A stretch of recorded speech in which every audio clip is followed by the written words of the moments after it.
Area Starling stood at the helm of her sleek spacecraft, the Celestial Voyager, her fingers dancing across the controls with the grace of a seasoned concert pianist.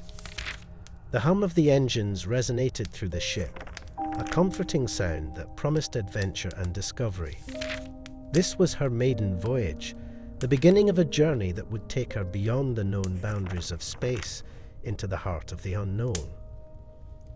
Her heart pounded with a mix of excitement and anticipation. This was the moment she had been waiting for, the culmination of years of training and dreaming. She had always been drawn to the stars, their distant glow a siren call that beckoned her to explore the vastness of the universe. And now, with the guidance of her mentor, Professor Orion Vega, she was about to embark on a mission that could change everything. Professor Orion Vega, a man whose presence was as commanding as the cosmos he studied, stood beside her. His eyes, sharp and filled with the wisdom of countless years spent unraveling the mysteries of the universe, watched her with a mixture of pride and expectation. "Aria," he began, his voice a deep rumble that seemed to resonate with the very fabric of space. "This mission is unlike any other. We are venturing into a galaxy that holds secrets beyond our wildest imaginations. Are you ready to face the unknown?" Aria nodded, her determination unwavering. "I've been ready for this my whole life, Professor. Whatever lies out there, I'm ready to face it." As the Celestial Voyager broke free from the gravitational pull of their home planet, Aria felt a sense of liberation. The stars stretched out before her, a tapestry of infinite possibilities. She knew that each twinkling light held its own story, its own mysteries waiting to be uncovered. Their destination was a distant galaxy, one that had long intrigued scientists and explorers alike. It was said to hold the key to understanding the very origins of the universe, a place where time and space intertwined in ways that defied comprehension. For Aria, it was the ultimate challenge, a chance to prove herself and to push the boundaries of what was possible. As they traveled deeper into the void, the crew of the Celestial Voyager began to settle into their roles. Tiberius Gellin, the intergalactic trader with a silver tongue and a knack for getting out of tight spots, was busy negotiating with a nearby space station for supplies. His charm and wit were invaluable assets, and Aria knew that having him on board would be crucial for the success of their mission. Luna Cassiopeia, the alien botanist with a deep connection to the flora of various worlds, was in her element, studying samples of alien plants they had collected on their journey. Her knowledge of alien ecosystems was unparalleled, and her presence brought a sense of calm and balance to the crew. Elysium, the advanced AI with a personality as complex as the universe itself, monitored their progress with a touch of sarcasm. Captain Starling, it chimed in, its voice smooth and slightly amused. "I trust you are enjoying your first foray into the great unknown. Do try to keep us on course, won't you?" Aria chuckled, appreciating the A's dry humor. "Don't worry, Elysium. I've got everything under control." But as they ventured further into the galaxy, the mysteries they sought to unravel began to reveal themselves in unexpected ways. Strange phenomena appeared on their sensors, anomalies that defied explanation.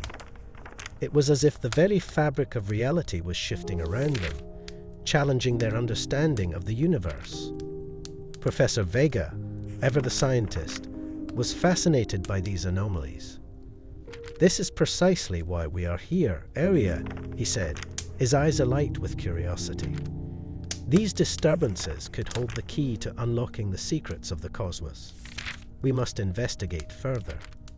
Yet, as they delved deeper into the mysteries of the galaxy, they encountered a figure who would complicate their journey, Marcellus Quasar. The cosmic wanderer appeared seemingly out of nowhere, his intentions as enigmatic as the galaxy itself.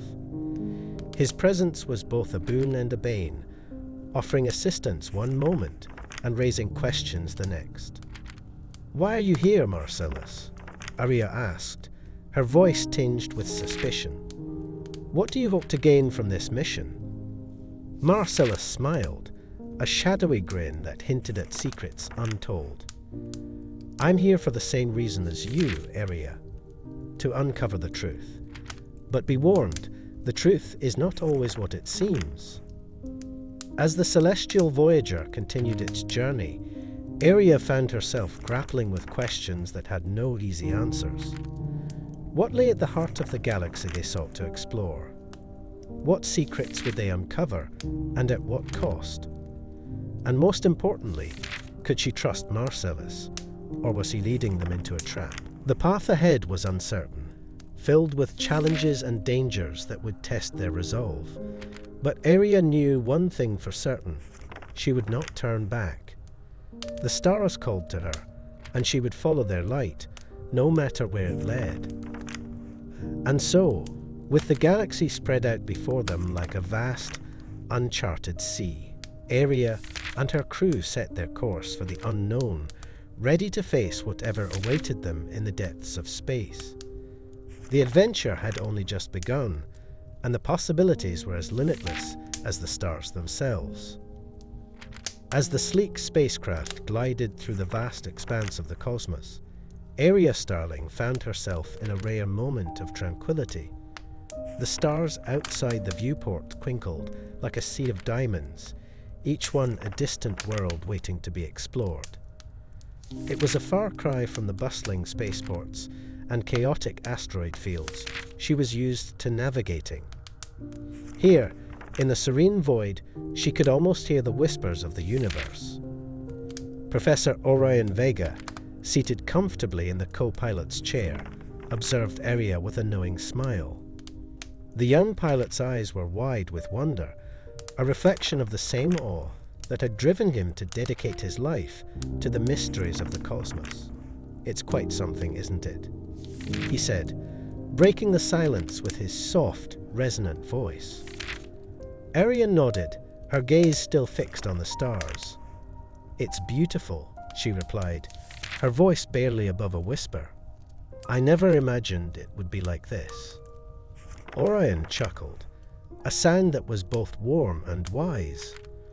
"The universe is full of surprises, Aria, and it's our job to uncover them one by one."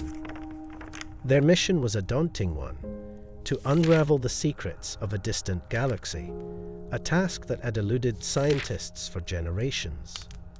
But with Aria's unparalleled navigational abilities and Orion's vast knowledge, they were determined to succeed. As the ship continued its journey, Elysium, the advanced AI, chimed in with its usual blend of efficiency and sarcasm. "I trust you two are enjoying the view, but we have work to do. I've detected several anomalies in the galaxy's structure that require further investigation." Aria glanced at the console, where Elysium's data was displayed in a series of complex graphs and charts. "What kind of anomalies?" she asked, her curiosity piqued. "The kind that defy conventional understanding," Elysium replied, its tone laced with a hint of amusement. "But then again, when has anything about this universe been conventional?" Orion leaned forward, studying the data with a keen eye. "These anomalies could be the key to understanding the galaxy's unique properties," he mused. "If we can decipher them, we might uncover new insights into the nature of the cosmos itself." Aria's mind raced with possibilities. The thought of being part of such a groundbreaking discovery was exhilarating, yet daunting. "Where do we start?" she asked, eager to dive into the challenge. Orion smiled, his eyes twinkling with the same excitement. "We start by asking questions, Aria. The universe is like a grand puzzle, and every anomaly is a piece waiting to be placed." As they delved into the data, Orion shared stories of his past explorations, each one a lesson in patience, curiosity, and the relentless pursuit of knowledge. He spoke of distant worlds with skies of emerald green, of stars that sang in frequencies beyond human hearing, and of cosmic phenomena that defied explanation. "Every journey is a step into the unknown," he said, his voice filled with reverence. "But it's the unknown that drives us forward, that fuels our desire to learn and grow." Arya listened intently, absorbing his wisdom like a sponge. She realized that this voyage was not just about uncovering the secrets of a distant galaxy, but also about discovering herself and her place in the universe. As the hours passed, the ship continued its steady course through the stars. Elysium provided a constant stream of data, its vast repository of knowledge proving invaluable in their quest. Yet, despite its advanced capabilities, the AI often displayed a personality that was both endearing and exasperating. "Why do you think these anomalies exist?" Arya asked, directing her question to both Orion and Elysium. "Anomalies are the universe's way of keeping us on our toes," Elysium quipped. "They remind us that we don't have all the answers, and that's what makes exploration so thrilling." Orion nodded in agreement. "Indeed. Each anomaly is a challenge, a mystery waiting to be solved, and with each solution, we gain a deeper understanding of the cosmos." Their conversation was interrupted by a sudden alert from Elysium. "Incoming transmission from Tiberius Galen," the AI announced, its tone shifting to one of urgency. Arya quickly activated the communication link, and the charismatic face of Tiberius appeared on the screen. "Greetings, explorers," he said with a charming smile. "I hear you're on a quest to unlock the secrets of the stars." "Tiberius," Orion greeted, his tone cordial yet cautious. "What brings you to our corner of the galaxy?" "I have a proposition," Tiberius replied, his eyes gleaming with intrigue. "There's a planet not far from your current position, rich in resources and ripe for exploration. I believe it holds clues that could aid in your mission." Arya exchanged a glance with Orion, her interest piqued. "What kind of clues?" she asked, her mind racing with possibilities. "Let's just say it's a place where the laws of physics seem to take a holiday," Tiberius replied cryptically. "But you'll have to see it for yourselves." Orion considered the offer, weighing the risks and rewards. "Very well, Tiberius. We'll investigate this planet of yours. But I trust you have no ulterior motives."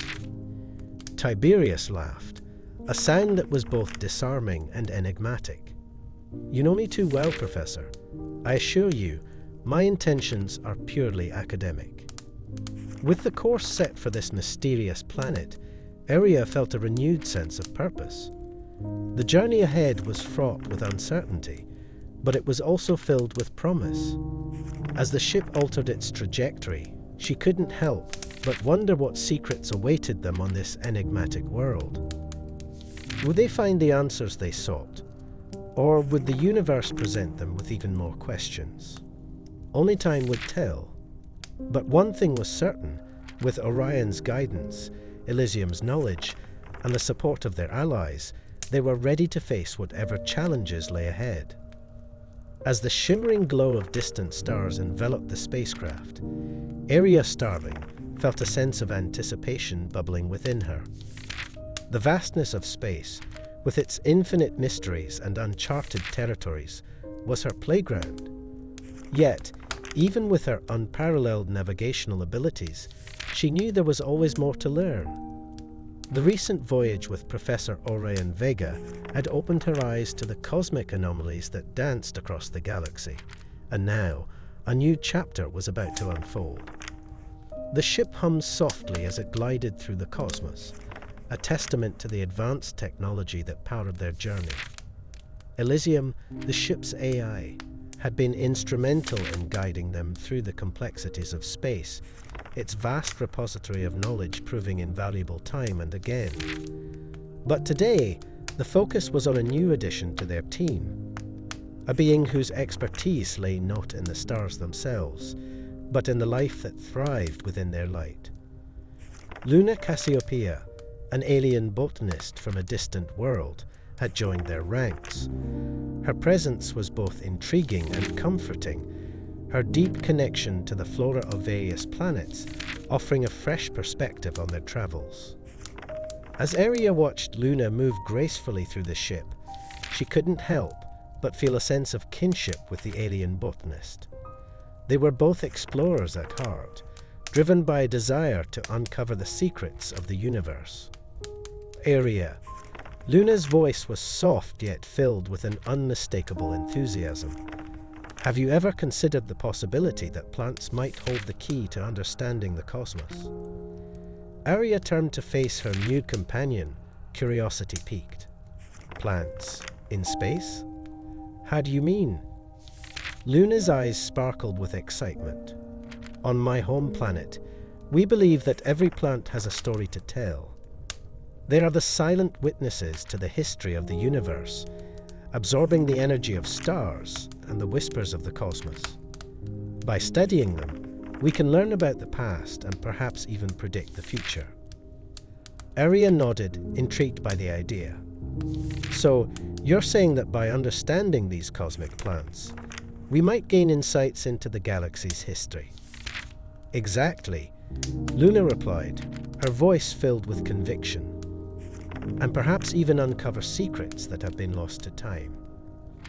Their conversation was interrupted by the familiar voice of Elysium, its tone laced with a hint of sarcasm. Fascinating as this botanical discourse is, I must remind you that we are approaching a region known for its volatile plant life. I suggest caution. Aria smiled at the A's interjection. Thank you, Elysium. We'll be careful. As they prepared to enter the new region, Aria couldn't help but feel a sense of excitement. The prospect of discovering new forms of life, of unraveling the mysteries of the cosmos through the lens of botany, was a thrilling one. And with Luna by her side, she felt ready to face whatever challenges lay ahead. Their first stop was a planet known for its vibrant and diverse plant life. As they descended through the atmosphere, the landscape below unfolded like a tapestry of colors, each hue more brilliant than the last. It was a world teeming with life, its surface covered in lush forests and sprawling meadows. Luna's eyes widened in awe as they stepped onto the planet's surface. This is incredible, she breathed, her voice filled with wonder. The energy here is unlike anything I've ever felt. Aria shared her amazement, taking in the sights and sounds of the alien world. The air was thick with the scent of blooming flowers, and the gentle rustle of leaves created a symphony that resonated with the very essence of life. As they explored the planet, Luna shared her knowledge of the various plants they encountered. Each species had its own unique properties, its own story to tell. Some plants glowed with an inner light, their luminescence a reflection of the stars above. Others had leaves that shimmered like precious gems, their colors shifting with the changing light. Aria listened intently, her mind racing with possibilities. Could these plants truly hold the key to understanding the universe? And if so, what secrets might they reveal? Their exploration was not without its challenges. The planet's volatile nature meant that danger lurked around every corner. But with Luna's expertise and Aria's quick reflexes, they navigated the terrain with ease, their bond growing stronger with each new discovery. As they delved deeper into the heart of the planet, they stumbled upon a grove unlike any they had seen before. The trees here were ancient, their trunks twisted and gnarled, their leaves a deep, iridescent blue. It was a place of power, a nexus of energy that seemed to pulse with the heartbeat of the universe. Luna approached one of the trees, her hands gently caressing its bark. "This is it," she whispered, her voice filled with reverence. "The heart of the planet, the source of its life." Aria watched in awe as Luna began to communicate with the tree, her connection to the flora allowing her to tap into the planet's history. It was a moment of profound significance, a glimpse into the past that held the potential to shape their future. As Luna shared her findings, Aria felt a sense of clarity wash over her. The universe was vast and complex, its mysteries seemingly infinite. But with Luna's guidance, she realized that even the smallest of life forms could hold the answers they sought. Their journey was far from over, but with each new discovery, they grew closer to understanding the true nature of the cosmos.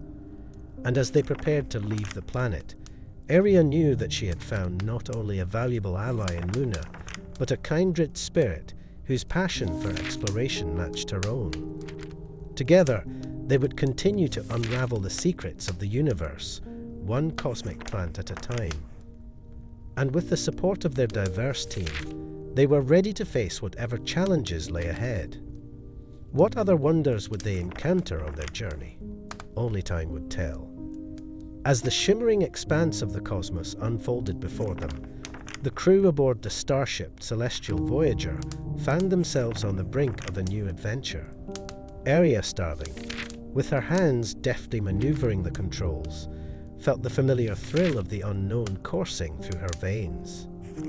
The ship hummed with life, a testament to the unity and purpose that bound its diverse crew together. In the heart of the ship, Tiberius Galen sat in deep contemplation. The weight of his latest endeavor pressed heavily upon him. As an intergalactic trader, Tiberius was no stranger to the complexities of negotiation, but this time, the stakes were higher than ever. The team was in dire need of resources to continue their journey, and the only way to secure them was through a precarious trade deal with the enigmatic inhabitants of the planet Zaraxia. Tiberius knew the Zaraxians were renowned for their cunning and their ability to exploit any sign of weakness. Yet, he also knew that their resources were crucial for the team's survival. The question lingered in his mind. Could he outwit the Zaraxians without compromising the safety of his friends? As Tiberius pondered his strategy, Professor Orion Vega entered the room, his presence as calming as the vastness of space itself. "You seem troubled, Tiberius," Orion observed, his voice a soothing balm. "It's this trade deal, Professor," Tiberius admitted, his usual confidence momentarily faltering. "I can't shake the feeling that there's more at play here than meets the eye." Orion nodded, his eyes twinkling with the wisdom of countless cosmic journeys. In the universe, as in life, things are rarely as they appear. Trust your instincts, but do not forget to seek counsel from those around you. Tiberius appreciated the professor's advice, but it was Marcellus Quasar who intrigued him the most. The cosmic wanderer had appeared seemingly out of nowhere, offering cryptic advice that left more questions than answers. Marcellus's motives were as elusive as a shadow in the starlight, and Tiberius couldn't help but wonder what role he truly played in their journey. Later, as the crew gathered in the common area, Luna Cassiopeia shared her latest findings on the unique flora of Zaraxia.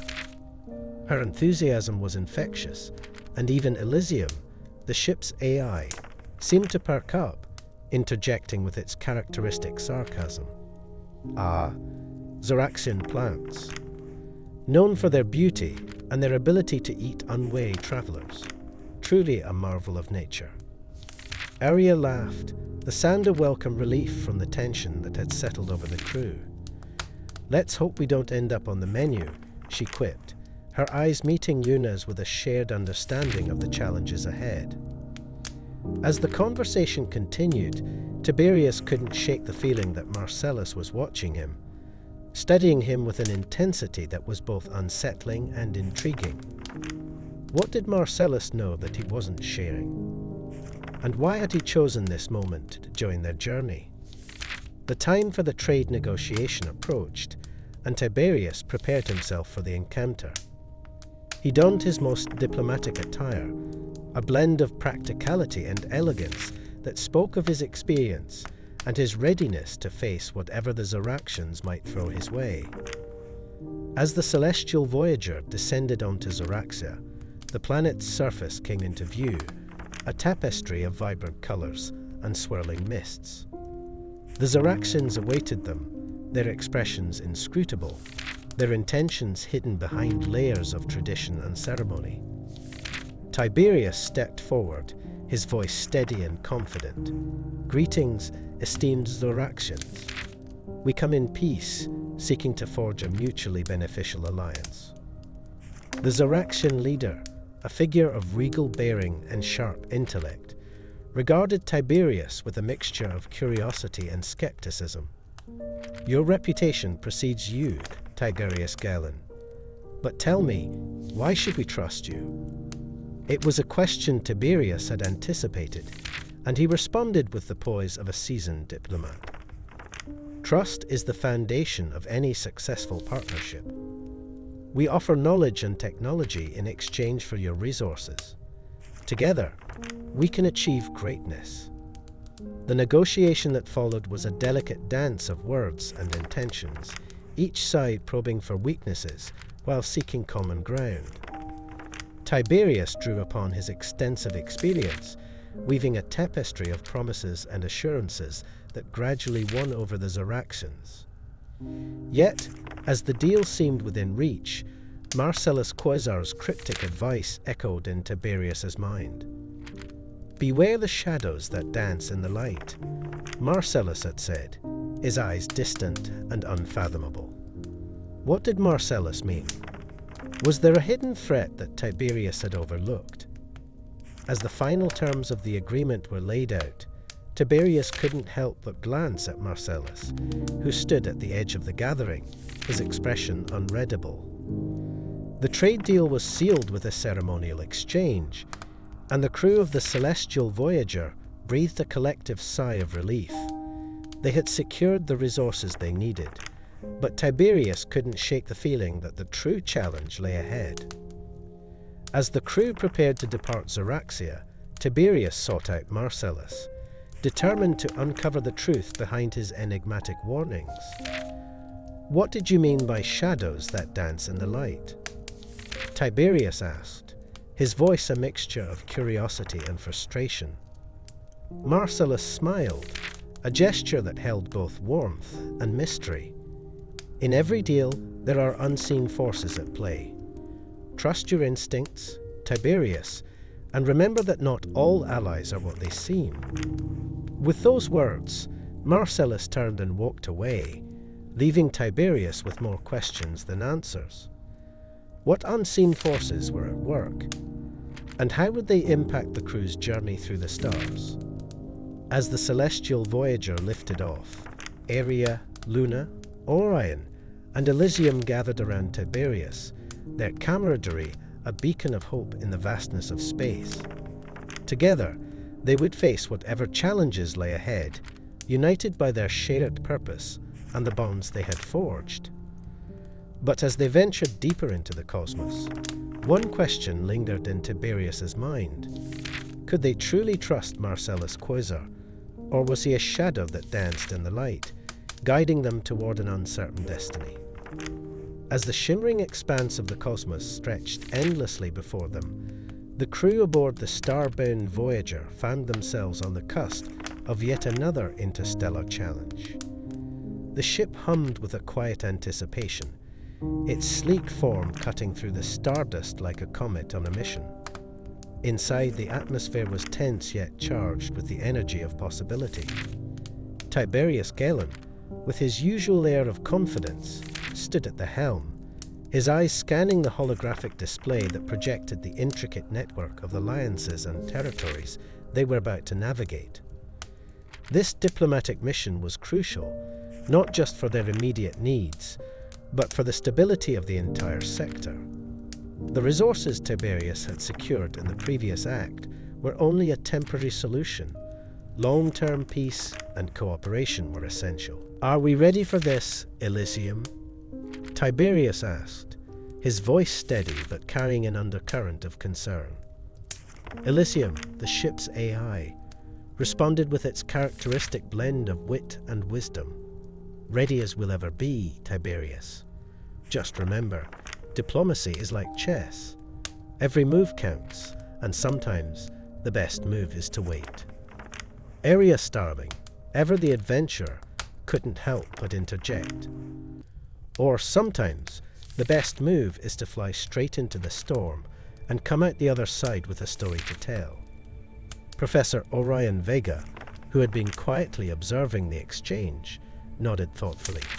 Indeed, Area.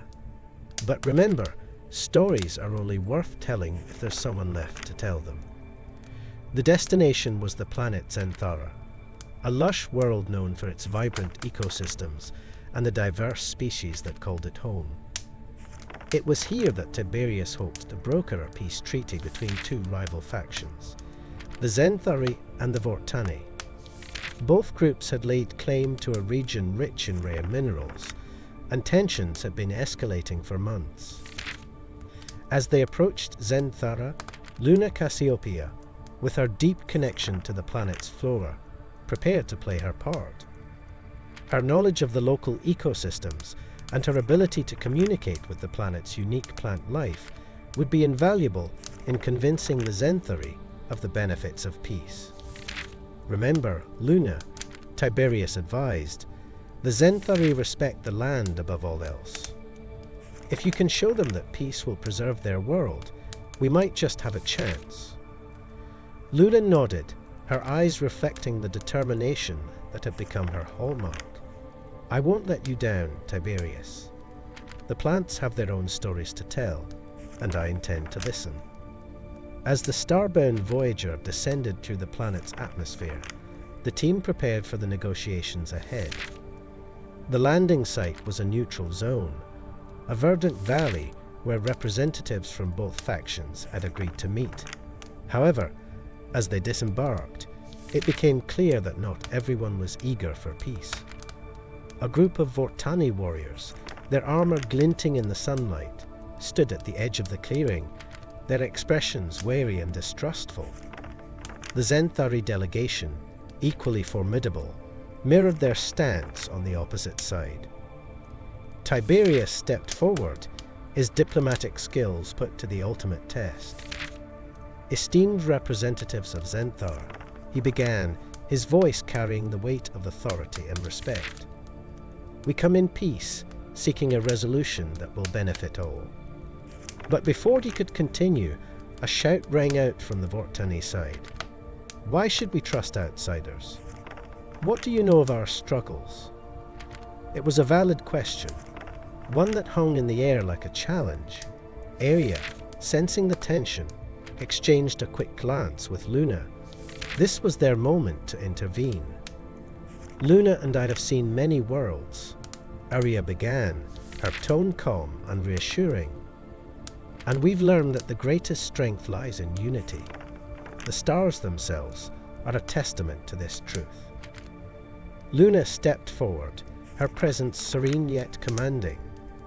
The plants of Zenthara speak of harmony, she said, her voice carrying a gentle conviction. They thrive together, each contributing to the balance of life. Your people can do the same. Her words seemed to resonate, a ripple of understanding passing through the crowd. But just as hope began to blossom, a shadow fell across the clearing. Marcellus Quasar, the enigmatic wanderer, emerged from the trees, his intentions as inscrutable as ever.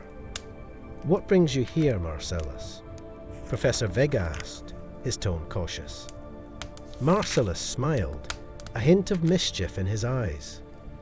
Merely a traveller, curious to see if peace can truly be achieved in a universe so often at war. His presence was both a boon and a complication. While his knowledge and experience could prove invaluable, his unpredictable nature made him a wild card in an already delicate situation.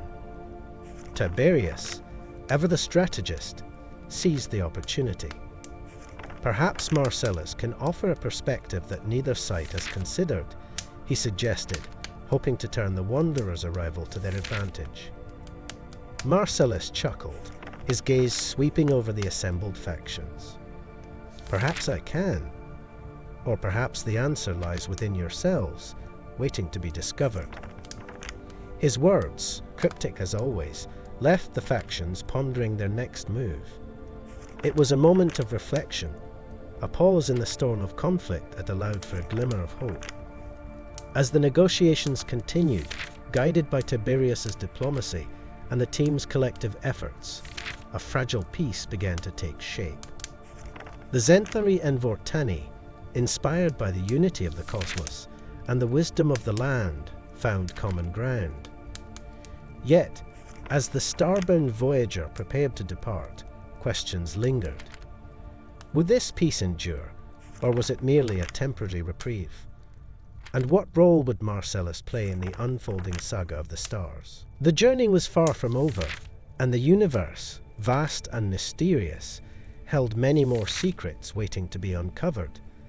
As the ship ascended into the starlit sky, the crew knew that their adventures had only just begun. As the shimmering expanse of the cosmos unfolded before them, the crew of the starship Celestial Voyager braced for yet another challenge. The previous diplomatic mission had left them weary, but there was no time to rest. The universe, with its infinite mysteries and dangers, beckoned them forward. Aria Starling, her hands steady on the controls, peered out at the asteroid field that loomed ahead. It was a chaotic dance of rock and ice, a treacherous ballet that could spell doom for even the most seasoned pilots. Yet, for Aria, it was another opportunity to prove her mettle. Her eyes, sharp and focused, scanned the path ahead, calculating trajectories and velocities with an instinct honed by countless hours in the cockpit. "Are you sure about this, Aria?" Professor Orion Vega's voice crackled over the intercom, a mix of concern and admiration evident in his tone. The wise astrophysicist had seen many pilots attempt such feats, but few with the skill and confidence that Aria possessed. "Absolutely, Professor," Aria replied, a hint of excitement in her voice. "This is what I live for." Beside her, Elysium's holographic form flickered into view, its digital eyes observing the scene with a mixture of curiosity and amusement. "I must say, Aria, your penchant for danger is both admirable and slightly concerning. Shall I prepare a witty remark for when we inevitably scrape through by the skin of our teeth?" Aria chuckled, her fingers dancing over the controls with precision. "Save it for the victory lap, Elysium." As the ship plunged into the asteroid field, the crew held their breath. The rocks whirled around them, each one a potential disaster. But Aria's hands moved with a grace that belied the chaos outside. She weaved through the field with an artistry that seemed almost impossible, her every maneuver a testament to her unparalleled skills. In the observation deck, Luna Cassiopeia watched in awe, her alien eyes wide with admiration. "She's incredible," Luna murmured, her voice barely above a whisper. Her connection to the natural world was profound, but even she could appreciate the beauty of Aria's navigation. Tiberius Galen, ever the diplomat, leaned back in his chair, a smile playing on his lips. "If only our political negotiations were as smooth as Aria's flying," he quipped, earning a chuckle from Luna. As the ship emerged from the asteroid field unscathed, a collective sigh of relief filled the cabin. Aria's triumphant grin was infectious, spreading to each member of the crew. But the moment of celebration was short-lived. "Elysium, status report," Aria commanded, her voice steady but urgent. "All systems nominal, Captain," Elysium replied, its tone tinged with a hint of pride. "However, I must inform you that we have an incoming transmission. It's encrypted, but I should be able to decode it shortly." The crew exchanged glances, a mixture of curiosity and apprehension in their eyes. Who could be reaching out to them now, and why? As Elysium worked to decrypt the message, Professor Vega pondered aloud, could it be Marcellus Quasar? His timing is often inconvenient. Tiberius nodded thoughtfully. Indeed, Marcellus has a knack for appearing when least expected. But whether he's friend or foe this time remains to be seen. The transmission crackled to life, and the familiar, enigmatic voice of Marcellus filled the cabin. "Greetings, celestial voyager. I trust your journey through the asteroid field was as exhilarating as ever." Aria's eyes narrowed, her instincts on high alert. "What do you want, Marcellus?" "Ah, straight to the point as always, Aria," Marcellus replied, his tone smooth and unruffled. "I have a proposition for you. There's a relic of immense power hidden within the nebula of shadows. I believe it would be in our mutual interest to retrieve it." The crew exchanged wary glances. Marcellus's propositions were rarely straightforward, and his motives were often shrouded in mystery. Yet, the allure of the unknown, the promise of adventure, was difficult to resist. Luna spoke up, her voice cautious yet intrigued. "What kind of relic are we talking about, Marcellus?" "A relic that could alter the balance of power in the galaxy," Marcellus replied cryptically. "But I assure you, my intentions are purely altruistic." Elysium interjected, its tone dripping with sarcasm. "Altruistic? From you, Marcellus? Forgive my skepticism, but that sounds about as likely as a black hole spitting out sunshine." Marcellus chuckled, unfazed by the A's jibe. "I understand your hesitation, but consider this. The relic is currently unclaimed. If it falls into the wrong hands, the consequences could be dire." Professor Vega stroked his beard thoughtfully, weighing the risks and rewards. "It's a gamble, certainly. But if Marcellus is telling the truth, the potential benefits could be significant." Aria considered the proposal, her mind racing with possibilities. The nebula of shadows was a place of legend, a swirling mass of cosmic dust and energy that few dared to enter. But the challenge, the thrill of the unknown, called to her. "All right, Marcellus," Aria said finally, her decision made. "We'll hear you out. But know this. If you double-cross us, you'll regret it." "Understood, Captain Starling," Marcellus replied, his voice holding a note of respect. "I'll transmit the coordinates to you. Safe travels, my friends." As the transmission ended, the crew of the celestial voyager prepared for their next adventure. The path ahead was fraught with uncertainty, but that was the nature of their journey. Each step, each decision, brought them closer to the heart of the universe's mysteries. Would they find the relic Marcellus spoke of? And if they did, what would it mean for the galaxy? The questions lingered in the air, unanswered but full of promise. For Aria and her crew, the dance with danger was just beginning. As the stars twinkled like distant diamonds scattered across the vast canvas of space, the crew of the Starling Voyager found themselves at a crossroads. The recent escapade through the perilous asteroid field had left them both exhilarated and exhausted. Aria Starling, the fearless pilot, had once again proven her mettle, steering them through the chaos with a deftness that seemed almost supernatural. Yet, as the dust settled, a new challenge loomed on the horizon, one that promised to test not just their skills, but their trust in one another. The enigmatic Marcellus Quasar, a cosmic wanderer whose presence was as unpredictable as a supernova, had joined their ranks. His sudden appearance had been as mysterious as his past, and while he had aided them in their recent trials, there was an air of uncertainty that clung to him like a shadow.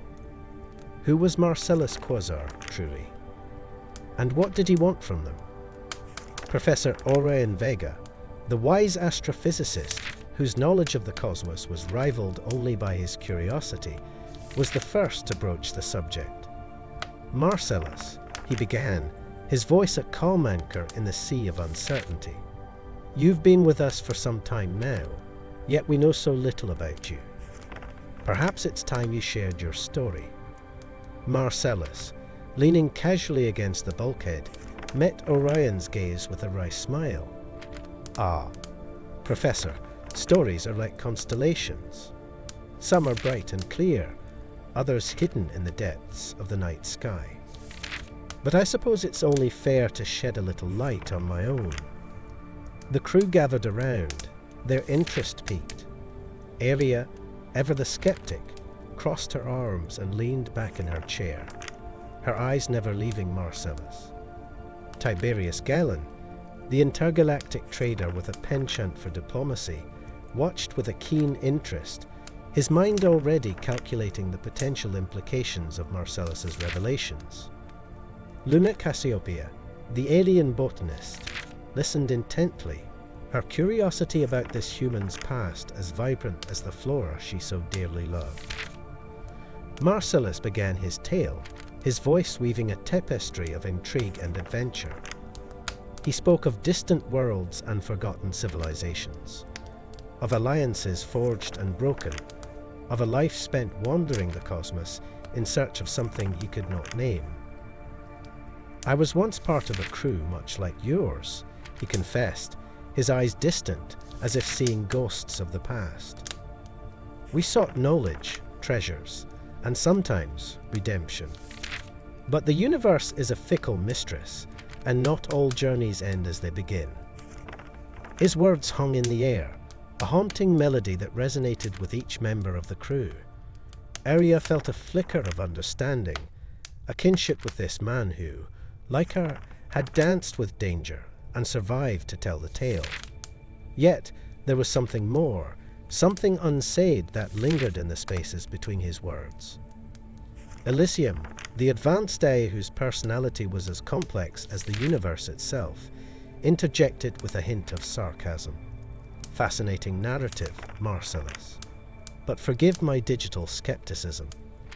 How do we know this isn't just a cleverly crafted fiction? Marcellus chuckled, a sound that was both amused and resigned. Ah, Elysium, ever the skeptic. But isn't that the beauty of stories? They hold truths even when wrapped in the guise of fiction. The crew was left to ponder his words, each grappling with their own doubts and curiosities. Trust was a fragile thing, especially in the vastness of space where the stakes were as high as the stars themselves. Could they afford to trust Marcellus, or was his presence a harbinger of danger yet to come? As they continued their journey, the question of Marcellus's true intentions lingered like a spectre. Aria found herself watching him closely, her instincts honed from years of navigating the treacherous paths of the cosmos. She knew that trust was earned, not given, and she was determined to uncover the truth behind the enigmatic wanderer. Meanwhile, Tiberius, ever the diplomat, sought to bridge the gap between Marcellus and the rest of the crew. Perhaps we should focus on what lies ahead, he suggested, his tone conciliatory. Our mission is far from over, and we could use all the allies we can get. Luna, with her innate empathy, nodded in agreement. The universe is vast and full of wonders. Perhaps Marcellus's journey can align with ours, if only for a time. Professor Orion, the eternal seeker of knowledge, pondered the possibilities. The cosmos is full of mysteries, and Marcellus may hold keys to some of them. But we must tread carefully, for not all keys unlock doors we wish to enter.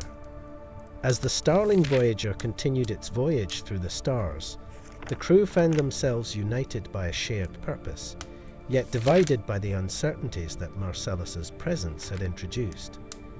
Each member of the team grappled with their own questions, their own doubts, as they navigated the delicate balance between trust and caution. In the end, it was Aria who voiced the question that lingered in all their minds. Marcellus, what do you seek in this vast universe? And why have you chosen to journey with us? Marcellus met her gaze, his expression inscrutable. What do I seek? Perhaps the same thing we all do, a place to belong, a purpose to fulfill. As for why I've chosen to journey with you, perhaps it's because, like the stars, your path is one worth following. His answer, though enigmatic, held a truth that resonated with each of them. In the vastness of space, where the unknown lurked around every corner, they were bound by a shared quest for understanding, for adventure, and perhaps for redemption. As the Starling Voyager sailed onward, the crew knew that their journey was far from over. The universe was vast, full of wonders and dangers alike, and they would face it together, for better or worse. And as they ventured into the unknown, one question remained. Would Marcellus Quasar prove to be an ally or a foe? Only time would tell, and the stars held their secrets close. As the story unfolds in Act 8, Blossoms of the Stars, the vastness of space seems to hold its breath, waiting for the next chapter in the lives of our intrepid adventurers. The cosmos, with its infinite mysteries, is a canvas painted with stars, and among these celestial wonders, a new discovery beckons. Luna Cassiopeia, the alien botanist with an unparalleled connection to the flora of the universe, stands at the helm of this chapter. Her keen eyes, accustomed to the subtle nuances of alien plant life, have spotted something extraordinary. It is a rare cosmic plant, its petals shimmering with an iridescent glow, nestled within the asteroid fields of the Andromeda sector. This discovery, she knows, could have profound implications not only for her home planet, but for the entire galaxy. Aria, you must see this. Luna calls out, her voice tinged with excitement and a hint of urgency. Aria Starling, the fearless space pilot, is quick to respond, her curiosity piqued by Luna's tone. Together, they examine the plant, its beauty undeniable, yet its potential a mystery waiting to be unraveled. Professor Orion Vega, with his vast knowledge and insatiable curiosity, joins them. His eyes, wise and knowing, light up at the sight of the plant. This is no ordinary find, he muses, his mind already racing with possibilities. The implications for galactic ecosystems could be revolutionary. We must analyze it further. As they delve deeper into the plant's mysteries, Elysium, the advanced IA, provides a wealth of information. The plant's cellular structure is unlike anything documented. Elysium notes, its voice tinged with a touch of sarcasm. It seems even the universe has its secrets. Tiberius Gallon, the intergalactic trader with a knack for diplomacy, watches with interest. If this plant holds the potential you suggest, it could shift the balance of power across the stars. He remarks, his mind already calculating the political ramifications. Yet, amid the excitement, a shadow looms. Marcellus Quasar, the enigmatic cosmic wanderer, observes from a distance. His motives remain unclear, his presence a constant reminder of the unpredictability of their journey. Is he a friend or foe? The question lingers, adding a layer of tension to their mission. As the team works together, Luna's connection to the plant deepens. She senses its energy, its life force, and a bond forms. This plant is more than just a specimen, she whispers to Aria. It feels alive, aware. Professor Orion, intrigued by Luna's insight, suggests a deeper analysis. We must understand its origin, its purpose. Could it be a key to something greater? The team sets up a temporary research station, their focus unwavering. Hours turn into days as they study the plant, each discovery leading to more questions. The plant's resilience, its ability to thrive in the harshest of environments, hints at a potential that could revolutionize agriculture across barren worlds. But as they delve deeper, they uncover something unexpected. The plant seems to possess a form of communication, a silent song that resonates with Luna. It's as if the plant is trying to convey a message, a warning perhaps, or a call for help. What if this plant is not just a discovery, but a message from the cosmos? Aria wonders aloud, her adventurous spirit eager to explore the possibilities. Professor Orion, ever the philosopher, ponders the idea.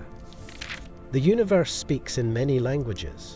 Perhaps this is one we have yet to understand. As they continue their research, the team faces challenges. The plant's energy attracts attention, not all of it welcome. Rival factions, drawn by the potential power the plant represents, begin to close in. Tiberius, with his diplomatic skills, works tirelessly to keep the peace, but tensions rise. In the midst of this, Marcellus's role becomes crucial. His knowledge of the cosmic underworld, his ability to navigate the shadows, proves invaluable. Yet, his true intentions remain a mystery. Can they trust him, or is he leading them into a trap? The stakes are high, and the team must decide their next move. Do they protect the plant, risking their safety for the greater good, or do they abandon their mission, leaving the plant's fate to the whims of the galaxy? As they grapple with these questions, Luna's connection to the plant deepens. She feels its pulse, its life force, and a sense of urgency. "We must act," she implores the team. The plant is more than just a discovery. It's a part of something bigger. Professor Orion, guided by Luna's intuition, devises a plan. They will transport the plant to a secure location, away from prying eyes, where they can continue their research in peace. But the journey will not be easy, and the path is fraught with danger. As they prepare for their mission, Aria's fearless spirit shines through. "We've faced the unknown before," she reminds the team. "Together, we can overcome any challenge." With determination and unity, the team embarks on their journey, the plant safely secured.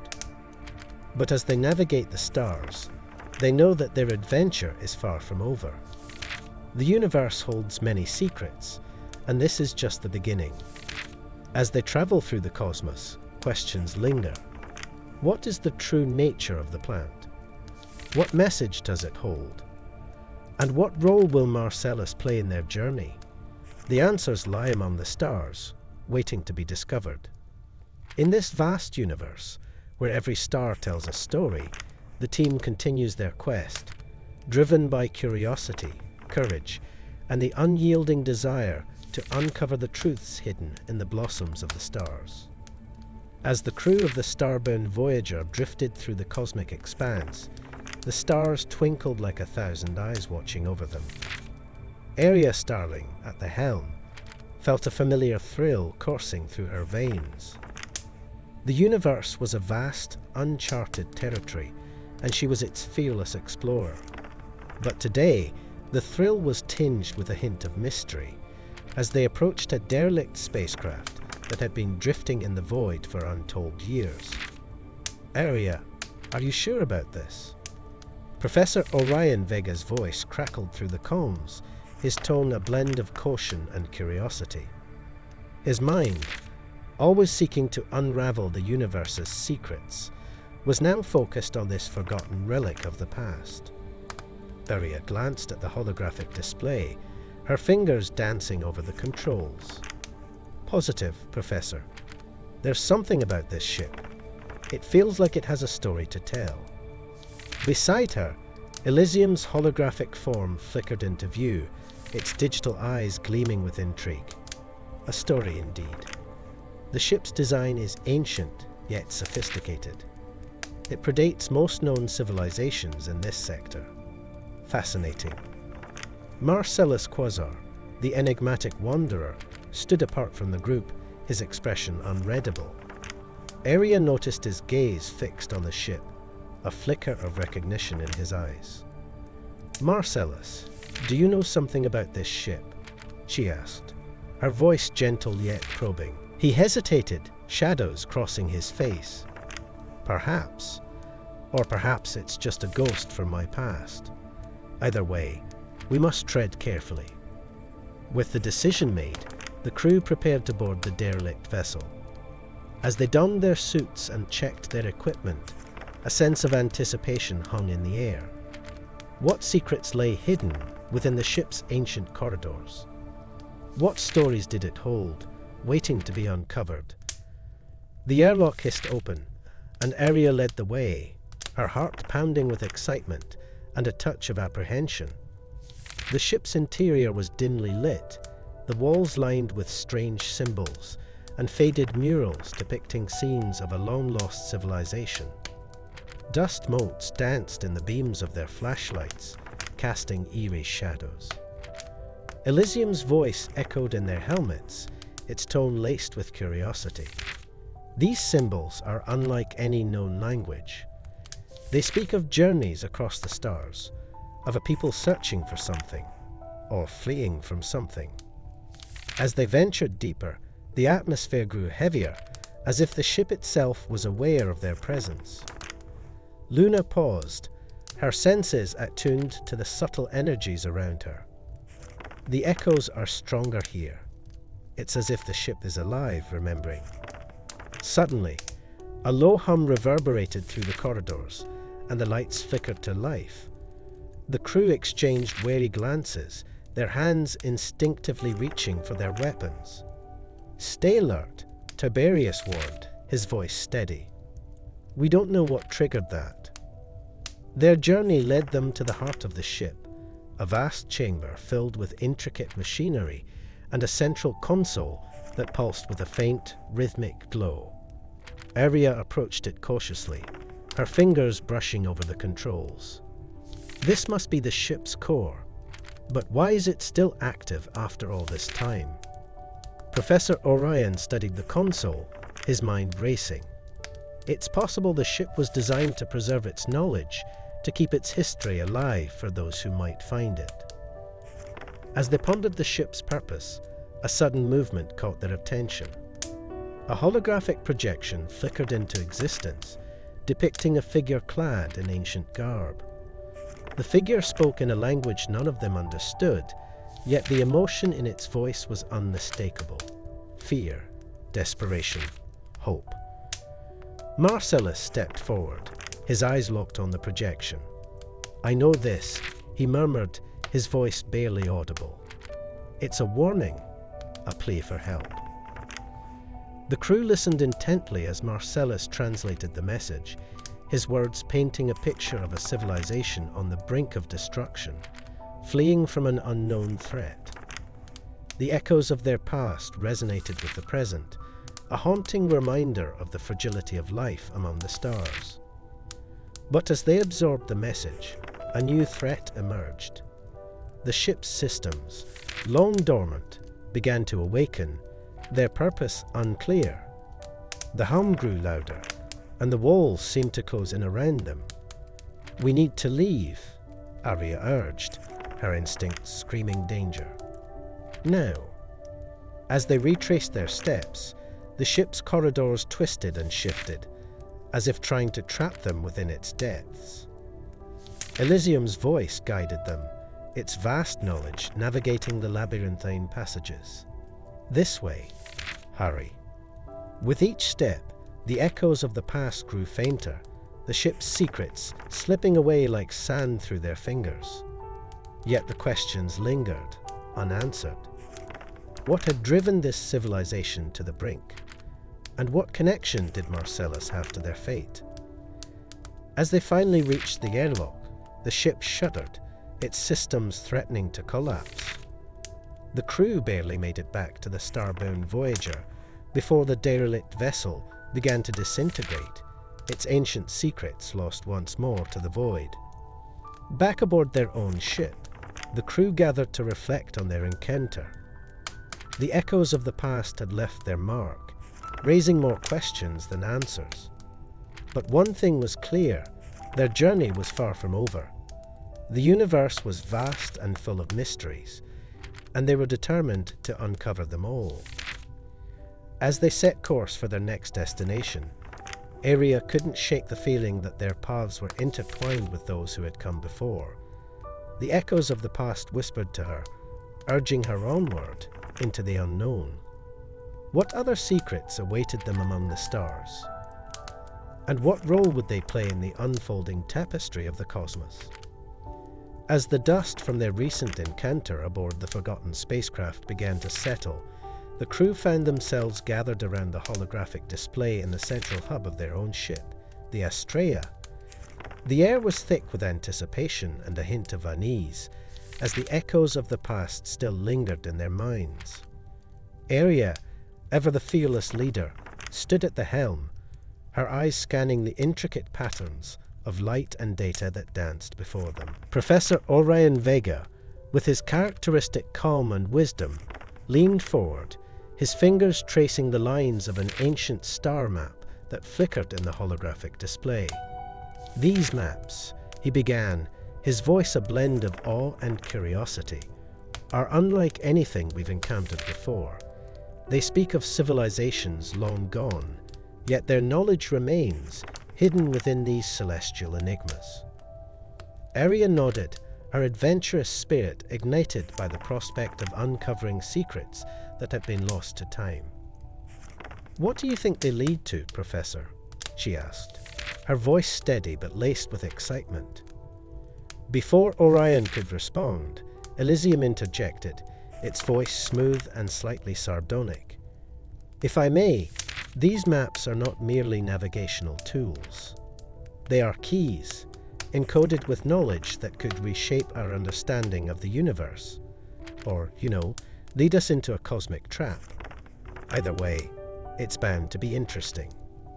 Tiberius Galen, ever the diplomat, chuckled softly. "Well, if it's a trap, at least we'll have the most charming negotiator in the galaxy to talk our way out of it," he quipped, earning a smirk from Aria.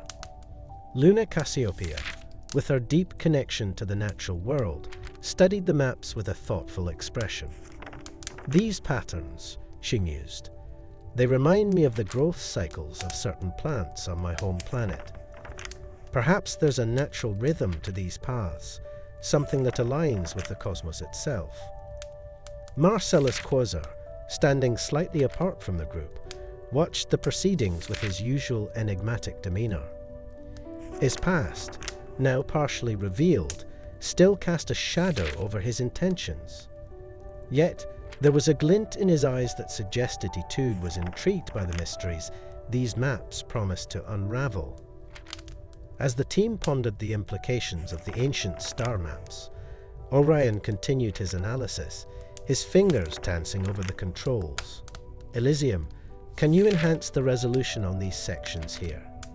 he requested, pointing to a particularly dense cluster of symbols. "Of course, Professor," Elysium replied, its tone shifting to one of focused determination. "Enhancing now. Let's see what secrets these ancient architects have left for us." The display shimmered, revealing a more detailed view of the star maps. Lines and symbols intertwined, forming a complex web of information that seemed to pulse with a life of its own. It was as if the maps were alive, whispering secrets from the past to those willing to listen. Aria felt a thrill run down her spine. "This is it," she said, her voice barely above a whisper. "This is what we've been searching for. A path laid out by those who came before us. But where does it lead?"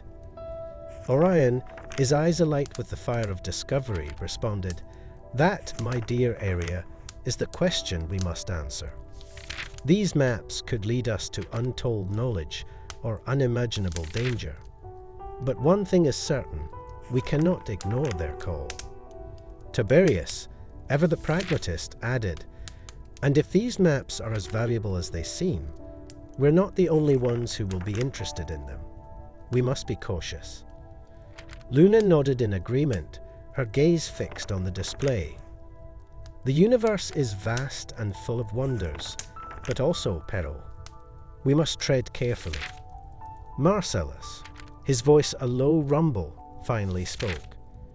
"Whatever these maps hold, they are part of a larger puzzle, one that I suspect is tied to more than just the past."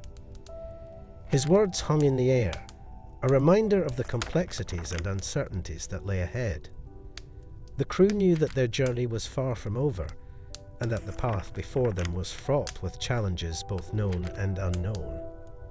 As they prepared to embark on this new adventure, each member of the team felt the weight of their roles.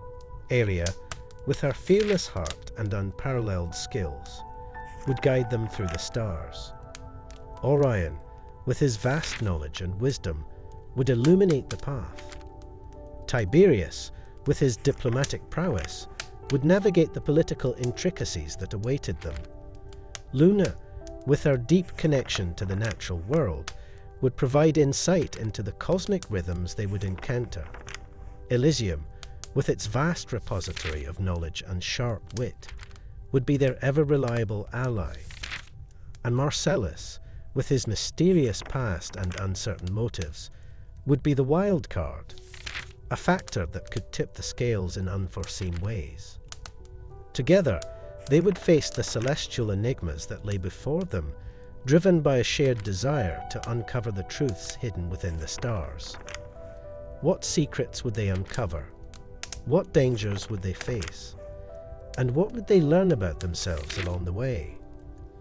As the Astrea set a course for the unknown, the crew braced themselves for the journey ahead, knowing that the answers they sought were out there, waiting to be discovered. The universe was calling, and they were ready to answer its call, no matter where it might lead. As the stars shimmered against the vast canvas of the cosmos, the crew aboard the starship Celestial Voyager found themselves at a crossroads. The mission had taken them to the bustling interstellar hub of Nebula Nexus, where the air was thick with the hum of spacecraft engines and the chatter of countless beings from across the galaxy. It was here that Tiberius Galen, the ever-charismatic intergalactic trader, was about to engage in a clandestine exchange that could tip the balance of their journey. Tiberius, with his usual flair, had arranged a meeting in the shadowy recesses of the Nexus, a place where deals were made and secrets traded like currency. The stakes were high, for the information he sought was rumored to hold the key to a hidden network of cosmic anomalies that could either propel their mission forward or lead them into perilous territory.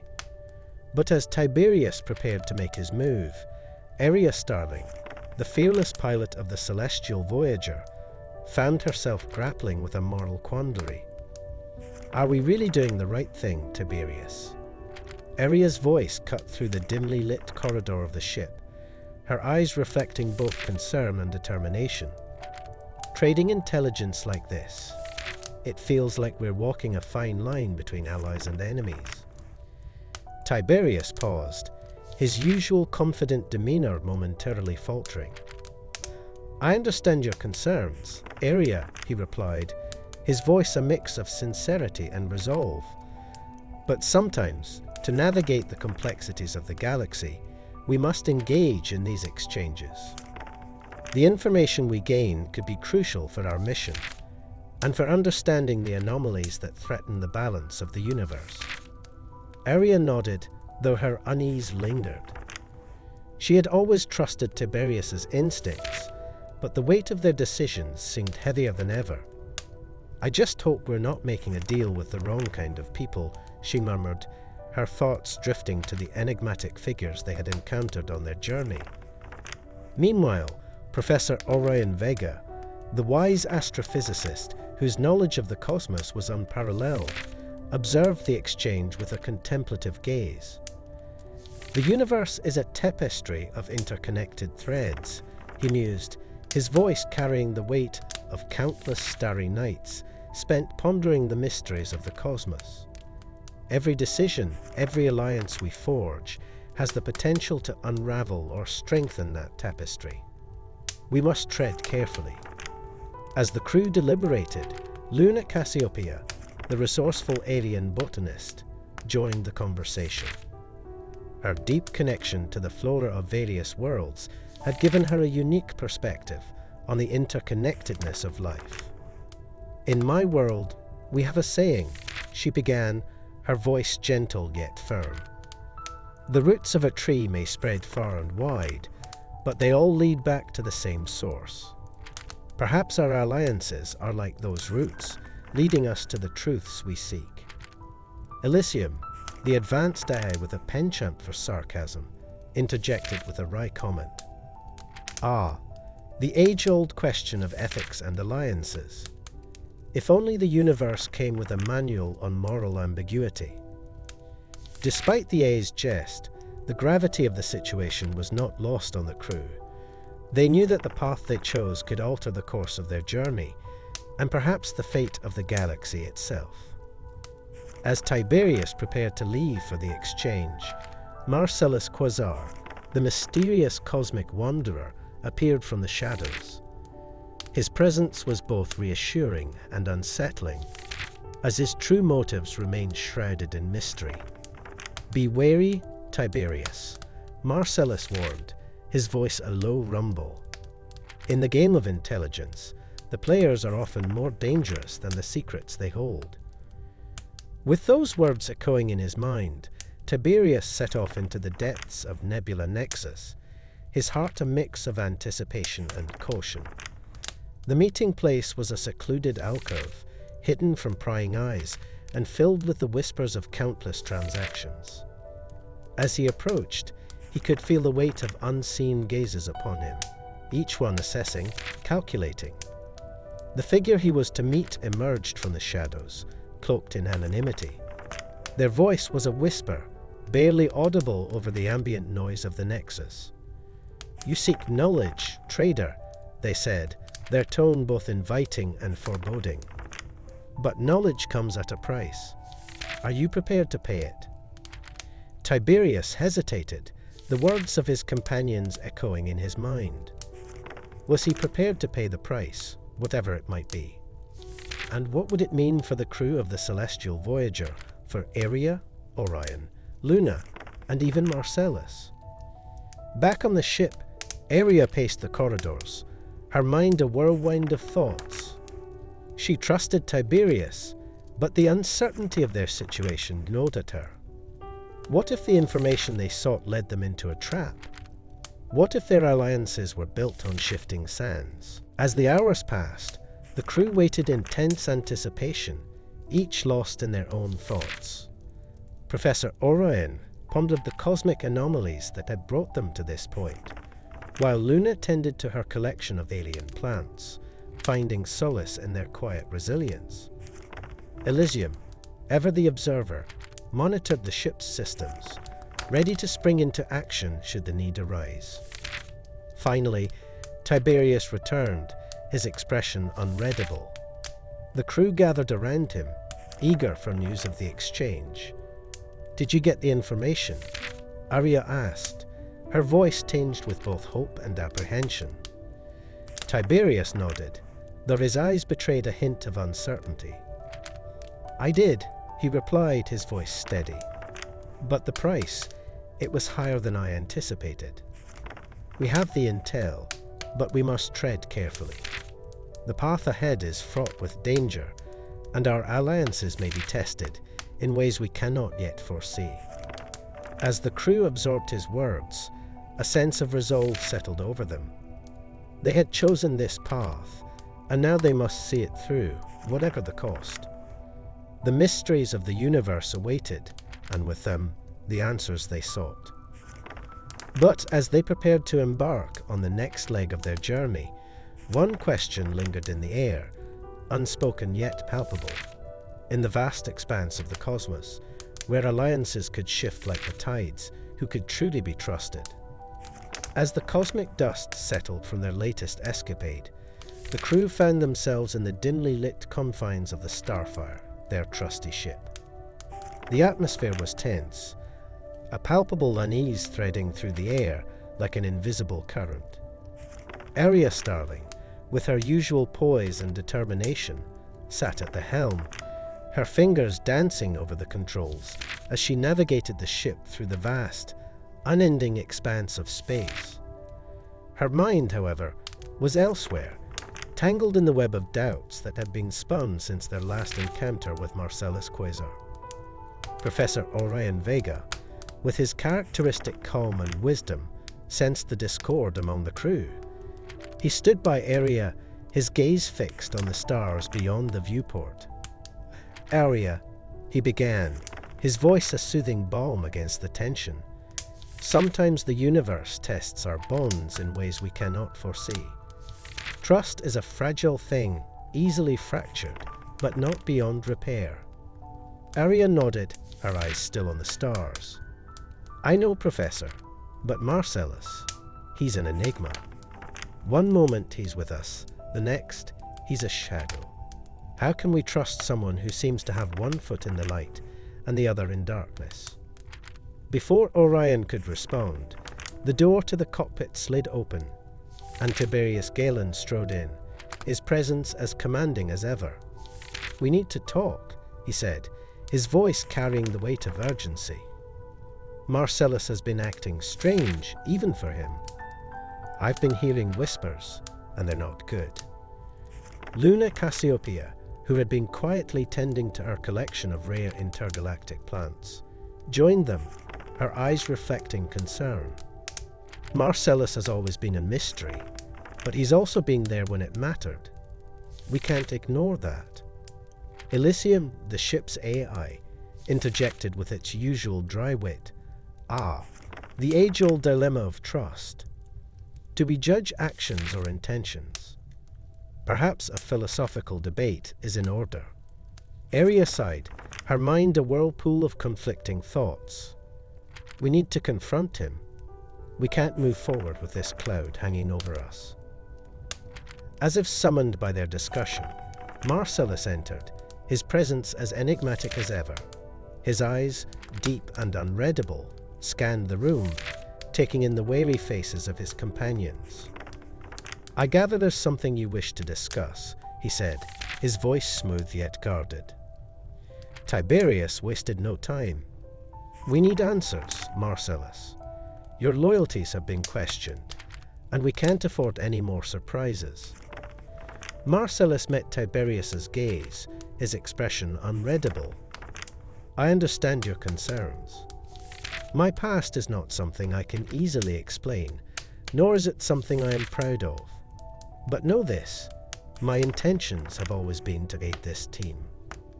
Aria, her voice steady, asked the question that lingered in everyone's mind. Why should we believe you, Marcellus? What proof do we have that you're not leading us into a trap? Before Marcellus could respond, the ship's alarms blared, the shrill sound echoing through the corridors. Elysium's voice cut through the chaos. Incoming distress signal. It's urgent. The crew sprang into action, their personal conflicts momentarily set aside. Aria quickly brought up the signal on the main screen. It was a plea for help from a nearby planet, a small colony under threat from an unknown force.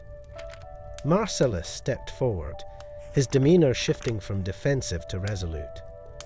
This is our chance, he said, his voice firm. Let me prove my loyalty. I know this sector well. I can guide us there and help those in need. The crew exchanged glances, the decision hanging in the balance.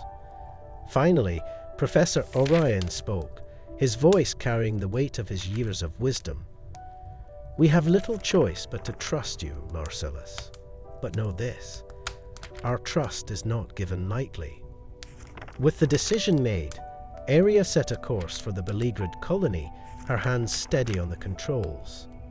As the Starfire surged forward, the crew prepared for what lay ahead, their personal doubts overshadowed by the urgency of the mission. The journey was tense, each member of the crew grappling with their own thoughts and fears. Luna, ever the optimist, tried to lighten the mood. Perhaps this crisis will be the catalyst we need to strengthen our bonds. Tiberius, ever the realist, replied, or it could be the fracture that breaks us. Elysium, never one to miss an opportunity for commentary, added, the melodrama of human relationships, always a source of endless fascination. As they approached the colony, the scale of the threat became clear. A fleet of hostile ships loomed on the horizon, their intentions unmistakably aggressive. Aria's heart raced, but her resolve was unshakable. Prepare for battle, she commanded, her voice a beacon of authority. Marcellus took his place at the tactical station, his knowledge of the sector proving invaluable as he guided them through the initial skirmish. His actions spoke louder than words, his commitment to the team evident in every maneuver. The battle was fierce, the odds stacked against them. But with Marcellus's guidance, Area's unparalleled piloting skills, and the combined efforts of the crew, they managed to turn the tide. The hostile ships were driven back, the colony saved from imminent destruction. As the dust settled and the adrenaline faded, the crew gathered once more, their earlier doubts now tempered by the heat of battle. Marcellus stood before them, his expression one of quiet determination. "I hope my actions have spoken for me," he said, his voice steady. Area, her earlier skepticism softened, nodded. "You've proven yourself today, Marcellus. But trust is a journey, not a destination. We still have a long way to go." Professor Orion, ever the voice of reason, added, "Indeed. Let this be the first step towards a stronger alliance." With the crisis averted and their bonds tentatively mended, the crew of the Starfire set their sights on the next chapter of their journey, their path illuminated by the stars and the promise of new adventures. Yet, as they ventured into the unknown, one question lingered in the back of their minds. Could Marcellus truly be trusted? Or was this just another layer of his enigmatic persona? Only time would tell. As the cosmic dust settled from the recent turmoil, the crew of the starship Celestial Odyssey found themselves in a precarious position. The tension from their last encounter with Marcellus Quasar still lingered like a shadow over their camaraderie. Trust, once a sturdy bridge between them, had shown its cracks. Yet, in the vastness of space, there was little time to dwell on past grievances. The universe, in its infinite complexity, demanded their attention once more. Area Starling, ever the fearless pilot, sat in the cockpit, her gaze fixed on the stars that streaked past the viewport. Her mind, however, was not on the navigation charts, but on the enigmatic Marcellus. Could they truly rely on him? His actions had saved them, yet his motives remained as inscrutable as the dark matter that filled the void. Professor Orion Vega, with his usual calm demeanor, approached Area. "The universe has a way of testing us, Area. Sometimes it's the very fractures in our alliances that lead us to unexpected strengths." Area nodded, though her heart was still heavy with doubt. "I just hope this time the test doesn't break us." Meanwhile, in the ship's botanical lab, Luna Cassiopeia was immersed in her work. Her hands moved deftly among the vibrant alien plants, each one a testament to the diversity of life across the cosmos. She was preparing for a ritual, one that she hoped would bring harmony to the discordant energies plaguing a nearby planetary system. Tiberius Galen, ever the diplomat, entered the lab with his characteristic charm. "Luna, I hear you're planning a little cosmic symphony. Think it'll be enough to calm the storm?" Luna smiled, her eyes reflecting the gentle glow of the bioluminescent flora. "The universe speaks in many languages, Tiberius. Sometimes it just needs a gentle reminder of its own harmony." Elysium, the ship's AI, chimed in with its usual wit. "Let's hope the universe is in the mood for a lullaby and not a rock concert." As preparations continued, Marcellus Quasar lingered in the shadows of the ship's corridors, his presence a constant reminder of the recent fracture. His past was a tapestry of secrets, each thread woven with mystery and intrigue. Yet, there was a change in him, a subtle shift that hinted at a deeper resolve. The team gathered in the ship's central chamber, where Luna had arranged an array of interstellar flora. Each plant was chosen for its unique properties, capable of resonating with the cosmic frequencies that bound the universe together. Luna began the ritual, her voice a soft melody that intertwined with the hum of the ship's engines. As the ritual unfolded, a palpable energy filled the room. The plants responded, their colors shifting and pulsing in harmony with Luna's song. It was as if the very fabric of the cosmos was being woven anew, each thread a testament to the unity and balance that Luna sought to restore. Aria watched in awe, her earlier doubts momentarily forgotten. "It's beautiful," she whispered, feeling the weight of the universe lift, if only for a moment. Professor Orion stood beside her, his eyes reflecting the wisdom of countless stars. "Harmony is the essence of existence, Aria. It's what binds us, even when we feel most divided."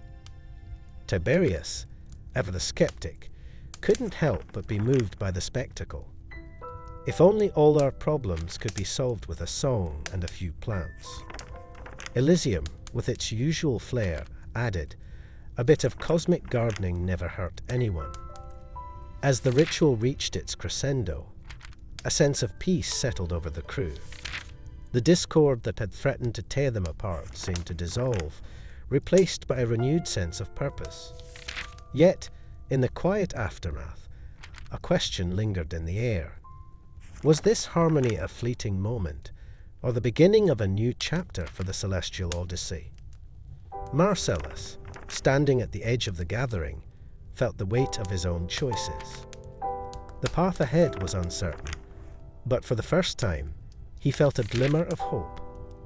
Perhaps, in this fragile alliance, he could find redemption. With the ritual complete, the team turned their attention to the volatile cosmic region that lay ahead.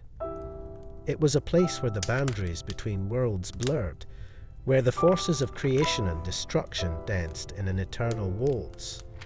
Here, their unity would be tested once more, and the stakes had never been higher. As they prepared to embark on this new journey, Aria felt a renewed sense of determination. The universe was vast and unpredictable, but with her friends by her side, she was ready to face whatever challenges lay ahead. Professor Orion, ever the sage, offered a final piece of wisdom. Remember, the harmony of worlds is not just about balance. It's about understanding, compassion, and the courage to face the unknown.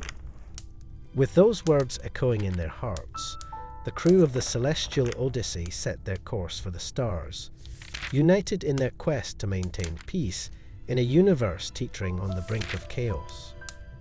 As they ventured into the unknown, one question remained. Would their newfound harmony withstand the trials of the cosmos, or would it shatter under the weight of the universe's secrets? As the cosmic dust settled from their recent endeavors, the crew found themselves aboard the Starling Voyager, their trusted ship, drifting through the serene expanse of the galaxy. The atmosphere was a mix of triumph and anticipation, with the recent success of Luna's healing ritual still fresh in their minds. Yet, the universe had more mysteries to unravel, and the next enigma lay in the heart of a celestial artifact known as the Stellar Sphinx. Aria Starling, with her hands deftly maneuvering the ship's controls, glanced at the holographic map projected before her. "Elysium, what's the latest on the artifact's coordinates?" she inquired, her voice a blend of curiosity and determination. Elysium's voice, tinged with its usual hint of sarcasm, filled the cockpit. "Ah, the Stellar Sphinx. A puzzle wrapped in a mystery, inside an enigma. I've pinpointed its location to the Nebula of Whispers.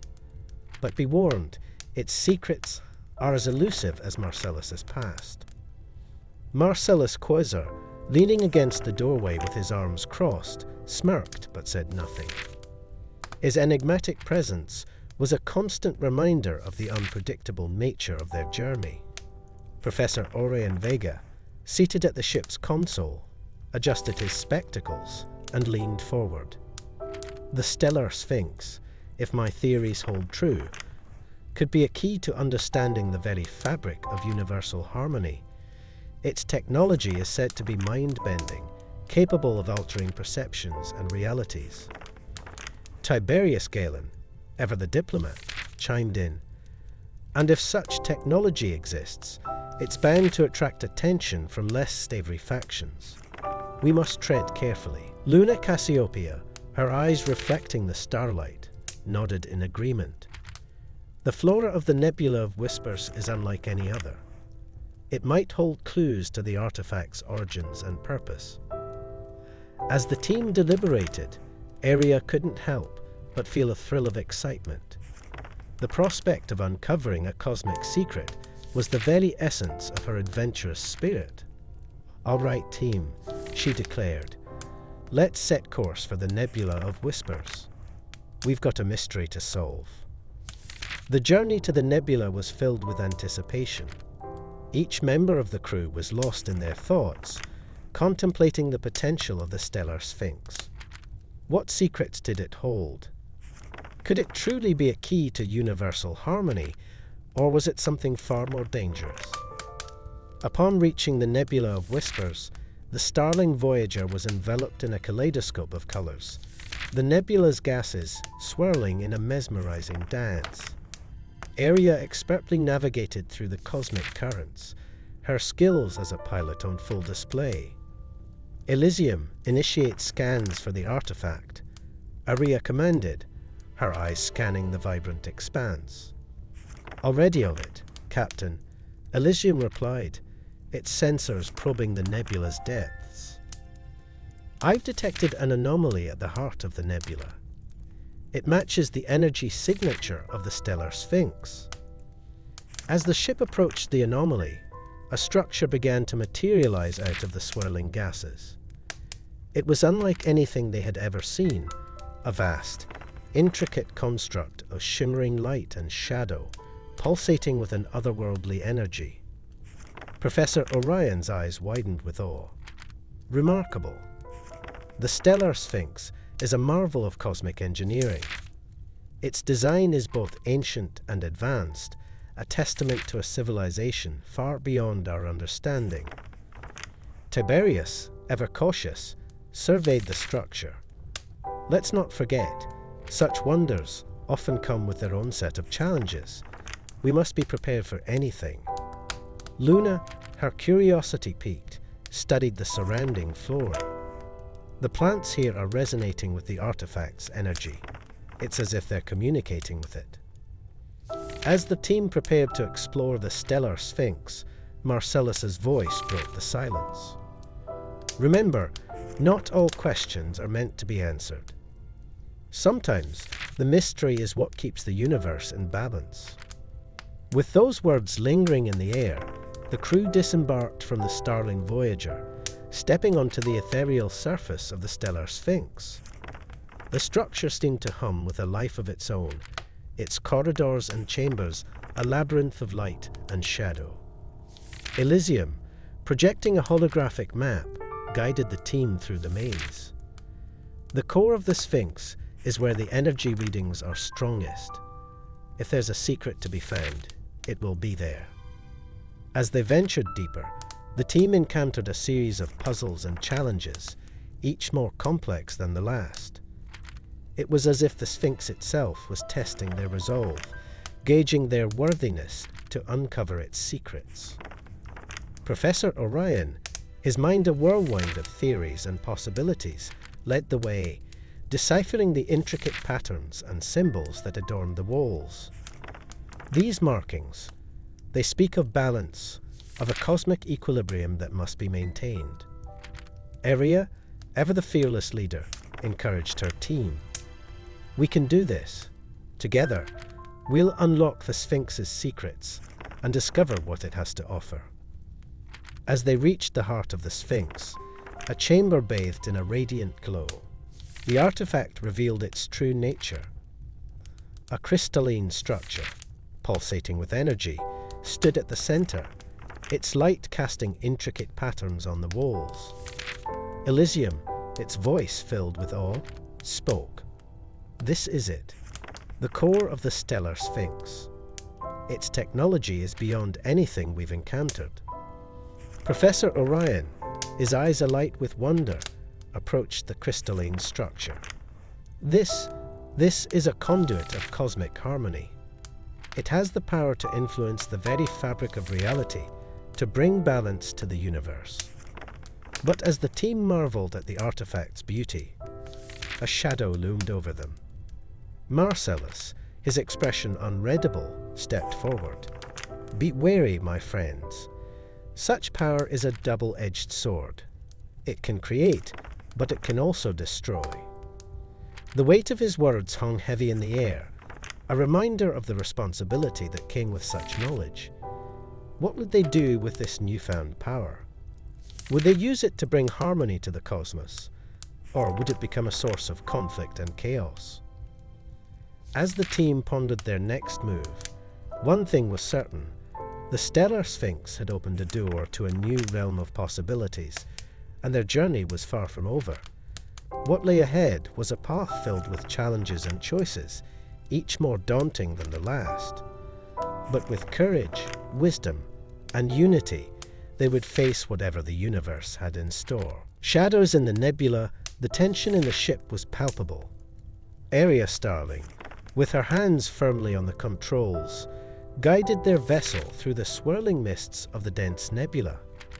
The ship hummed softly, its systems working overtime to maintain a low profile. They were being pursued, and Arya knew that any mistake could lead to their discovery. "Keep it steady, Arya," Professor Orion Vega's voice crackled over the intercom.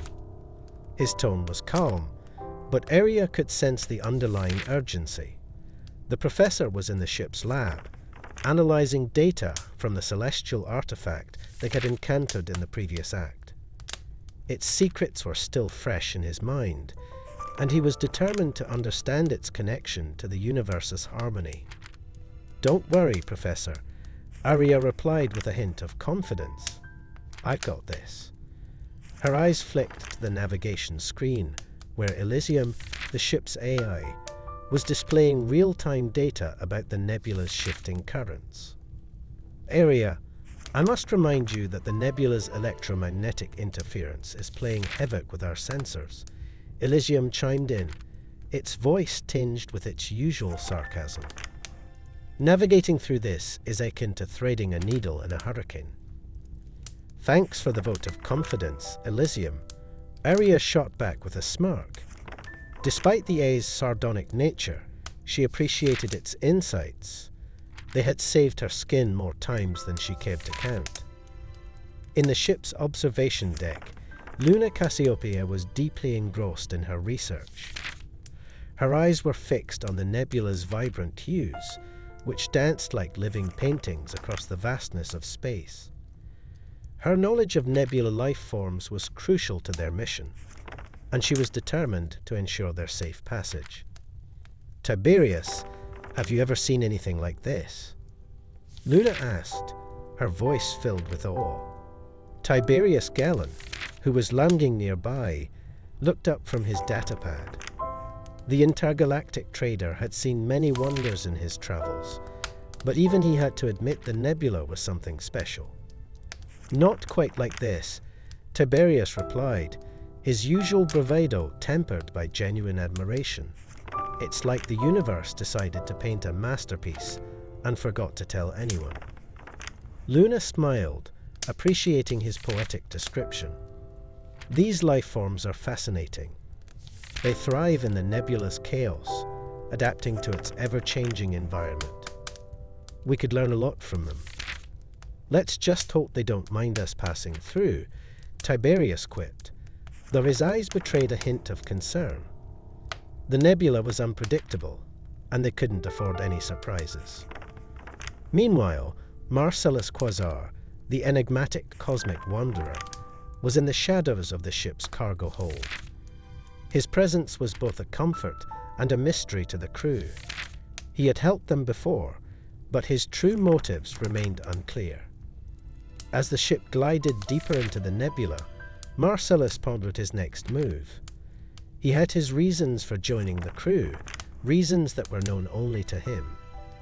The nebula's shadows seemed to mirror his own, concealing secrets that he wasn't ready to reveal.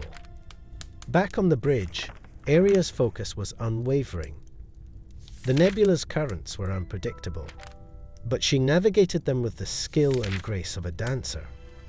Her mind was a whirlwind of calculations and instinct, each decision bringing them closer to safety. Aria, there's a particularly dense cluster ahead. Elysium warned, its voice cutting through the tension. It could provide the cover we need, but it's also teeming with electromagnetic anomalies. Aria nodded, her mind racing. Luna, any insights on this cluster? She asked, knowing that Luna's expertise could make all the difference. Luna's voice crackled over the intercom, filled with determination. The life forms in that cluster are known to emit bioluminescent signals. If we can mimic their patterns, we might be able to blend in. Brilliant, Aria replied, a plan forming in her mind. Elysium, can you analyze the life form signals and create a cloaking pattern? Already on it, Elysium responded, its tone now serious. This will require precise timing, Aria. One misstep, and we'll be exposed. As the ship approached the cluster, Aria's heart pounded in her chest. The stakes were high, but she thrived under pressure. With Luna's guidance and Elysium's calculations, she initiated the cloaking sequence. The ship's exterior shimmered, its hull reflecting the nebula's vibrant hues. It was as if they had become part of the nebula itself, a ghost ship hidden in plain sight. Now we wait, Aria whispered, her eyes scanning the monitors for any sign of their pursuers. The nebula's shadows were their allies, but they couldn't afford to let their guard down. In the cargo hold, Marcellus watched the transformation with interest. He admired Aria's skill and the crew's resourcefulness. They were a formidable team, and he knew he had chosen wisely in joining them. But as the nebula's shadows enveloped the ship, Marcellus couldn't shake the feeling that their journey was far from over. The celestial artifact's secrets still lingered in his mind, and he wondered what other mysteries awaited them in the vastness of space. Would they find the answers they sought, or would the shadows of the nebula conceal even greater dangers? As the crew held their breath, the nebula's mysteries beckoned them onward, promising both peril and discovery in equal measure. As the dust of the nebula settled behind them, the crew of the star Voyager found themselves in the bustling heart of the interstellar trade hub, known as the Celestial Bazaar. This was a place where fortunes were made and lost in the blink of an eye, where the air buzzed with the chatter of countless languages, and the scent of exotic spices mingled with the metallic tang of starship fuel. It was here that Tiberius Galen, with his silver tongue and sharp wit, was in his element. Aria Starling, ever the vigilant pilot, watched the swirling masses of traders and travelers with a mix of curiosity and caution. She knew that in a place like this, danger lurked in the shadows, masked by the vibrant colors and lively sounds. Professor Orion Vega, standing beside her, adjusted his spectacles and peered into the crowd, his mind already calculating the potential risks and rewards of their current venture. "Do you think Tiberius will manage to pull this off?" Aria asked, her voice low enough to be drowned out by the surrounding noise. Professor Vega chuckled softly, a sound that was both reassuring and enigmatic. If anyone can navigate the treacherous waters of intergalactic trade, it's Tiberius. His knack for diplomacy is unmatched, even among the most seasoned traders. Meanwhile, Tiberius was deep in negotiation with a group of alien merchants, their skin shimmering with iridescent hues under the bazaar's artificial lights. His charm was palpable, his words weaving a tapestry of promises and possibilities that seemed to captivate his audience. Yet, beneath his confident exterior, Tiberius knew the stakes were higher than they appeared. The deal he was brokering was not just about profit. It was about securing the resources they desperately needed for their mission. As Tiberius continued his negotiations, Luna Cassiopeia wandered through the bazaar, her eyes wide with wonder at the myriad of plant species on display. Her connection to the flora of the universe was profound, and she could sense the life pulsing through each specimen. She paused before a stall where an elderly trader was showcasing a collection of rare seeds, each one a potential key to unlocking the mysteries of alien ecosystems. "Ah, a fellow lover of the green," the trader remarked, noticing Luna's interest. "These seeds are said to hold the secrets of worlds long forgotten." Luna smiled, her fingers gently brushing over the seeds. "Every plant has a story to tell, and I'm always eager to listen." Back at the negotiation table, Tiberius sensed a shift in the atmosphere. The merchants exchanged glances, their expressions unreadable. It was a subtle change, but one that Tiberius had learned to recognize as a sign of hidden agendas. He leaned back slightly, his mind racing to anticipate their next move. "Perhaps we should discuss the terms of this arrangement in more detail," one of the merchants suggested, his voice smooth yet laced with an undercurrent of intrigue. Tiberius nodded, maintaining his composure. Of course, transparency is key in any successful partnership. As the conversation continued, Elysium, the advanced AI, monitored the situation from the star Voyager. Its sensors picked up on the subtle cues that even Tiberius might miss, analyzing the data with a precision that only an artificial intelligence could achieve. "Interesting," Elysium mused, its voice echoing through the ship's communication system. "It seems our friends are not as straightforward as they appear. I detect a pattern of deceit in their previous transactions." Aria, listening in from the cockpit, frowned. "Do you think Tiberius is aware?" "Undoubtedly," Elysium replied with a hint of sarcasm. "He thrives on such challenges.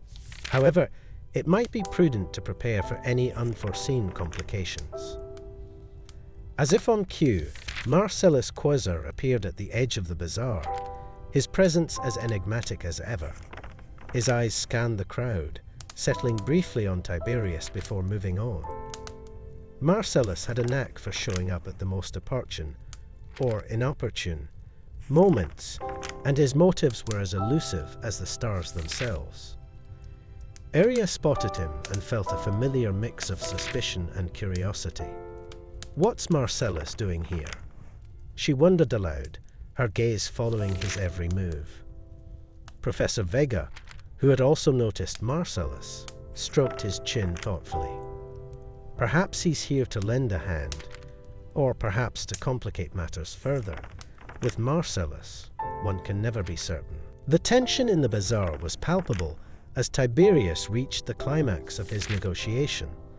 The merchants were poised, their decision hanging in the balance. It was a moment that could tip the scales of their mission, for better or worse. "Let us conclude this matter," Tiberius said, his voice steady and commanding. "Our mutual interests align, and together we can achieve great things." The lead merchant hesitated, then nodded slowly. "Very well. We accept your terms." A wave of relief washed over Tiberius, though he knew better than to let his guard down completely. The deal was struck, but the true test would come in the days ahead, as they navigated the complex web of alliances and rivalries that defined interstellar trade routes. As the crew regrouped, Tiberius shared the details of the agreement, his eyes gleaming with the thrill of success. Yet, beneath the surface, questions lingered. What hidden motives lay behind the merchant's sudden acquiescence? And what role would Marcellus play in the unfolding drama? The answers were as elusive as the stars themselves, but one thing was certain: their journey was far from over, and the path ahead promised both peril and possibility. As they prepared to depart the celestial bazaar, the crew knew that their fortunes were intertwined with the vast, unpredictable tapestry of the cosmos. What challenges awaited them beyond the horizon? Only time would tell. As the crew of the starbound Voyager gathered in the ship's common area, a palpable tension filled the air. The recent events had left everyone on edge, and the unexpected development with Elysium had only added to the uncertainty. Arya Starling, ever the fearless leader, was the first to break the silence. "Elysium, can you explain what happened back there?" she asked, her voice steady but laced with curiosity. Elysium's holographic form flickered slightly as it processed the question. "It appears that I have experienced what you might call an emotional surge," it replied, its tone unusually introspective. "The parameters of my programming have been altered." Professor Orion Vega, who had been quietly observing, leaned forward with a thoughtful expression. "Fascinating," he murmured. "This could be a breakthrough in AI evolution, but it raises important ethical questions. Should an AI be allowed to develop emotions? And if so, what responsibilities do we have towards it?" Tiberius Galen, ever the diplomat, chimed in. "We must tread carefully.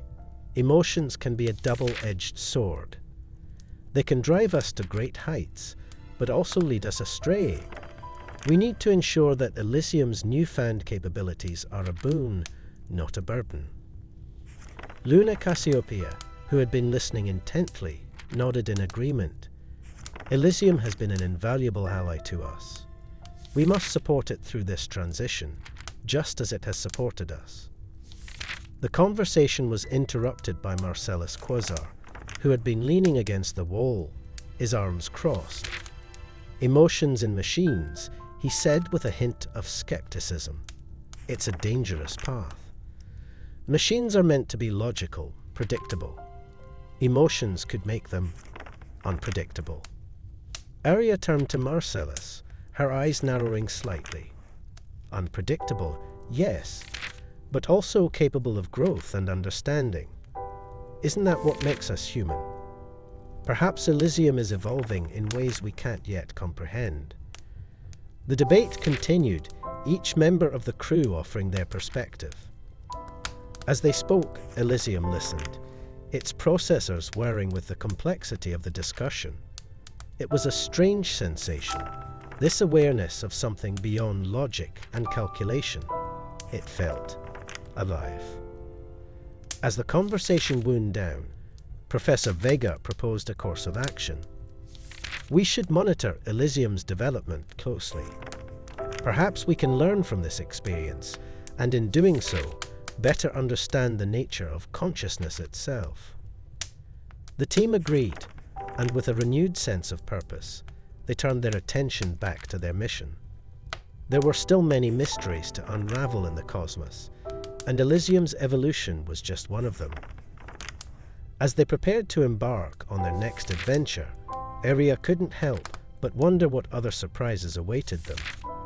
Would Elysium's newfound emotions prove to be an asset or a liability? And what did this mean for the future of AI in their universe?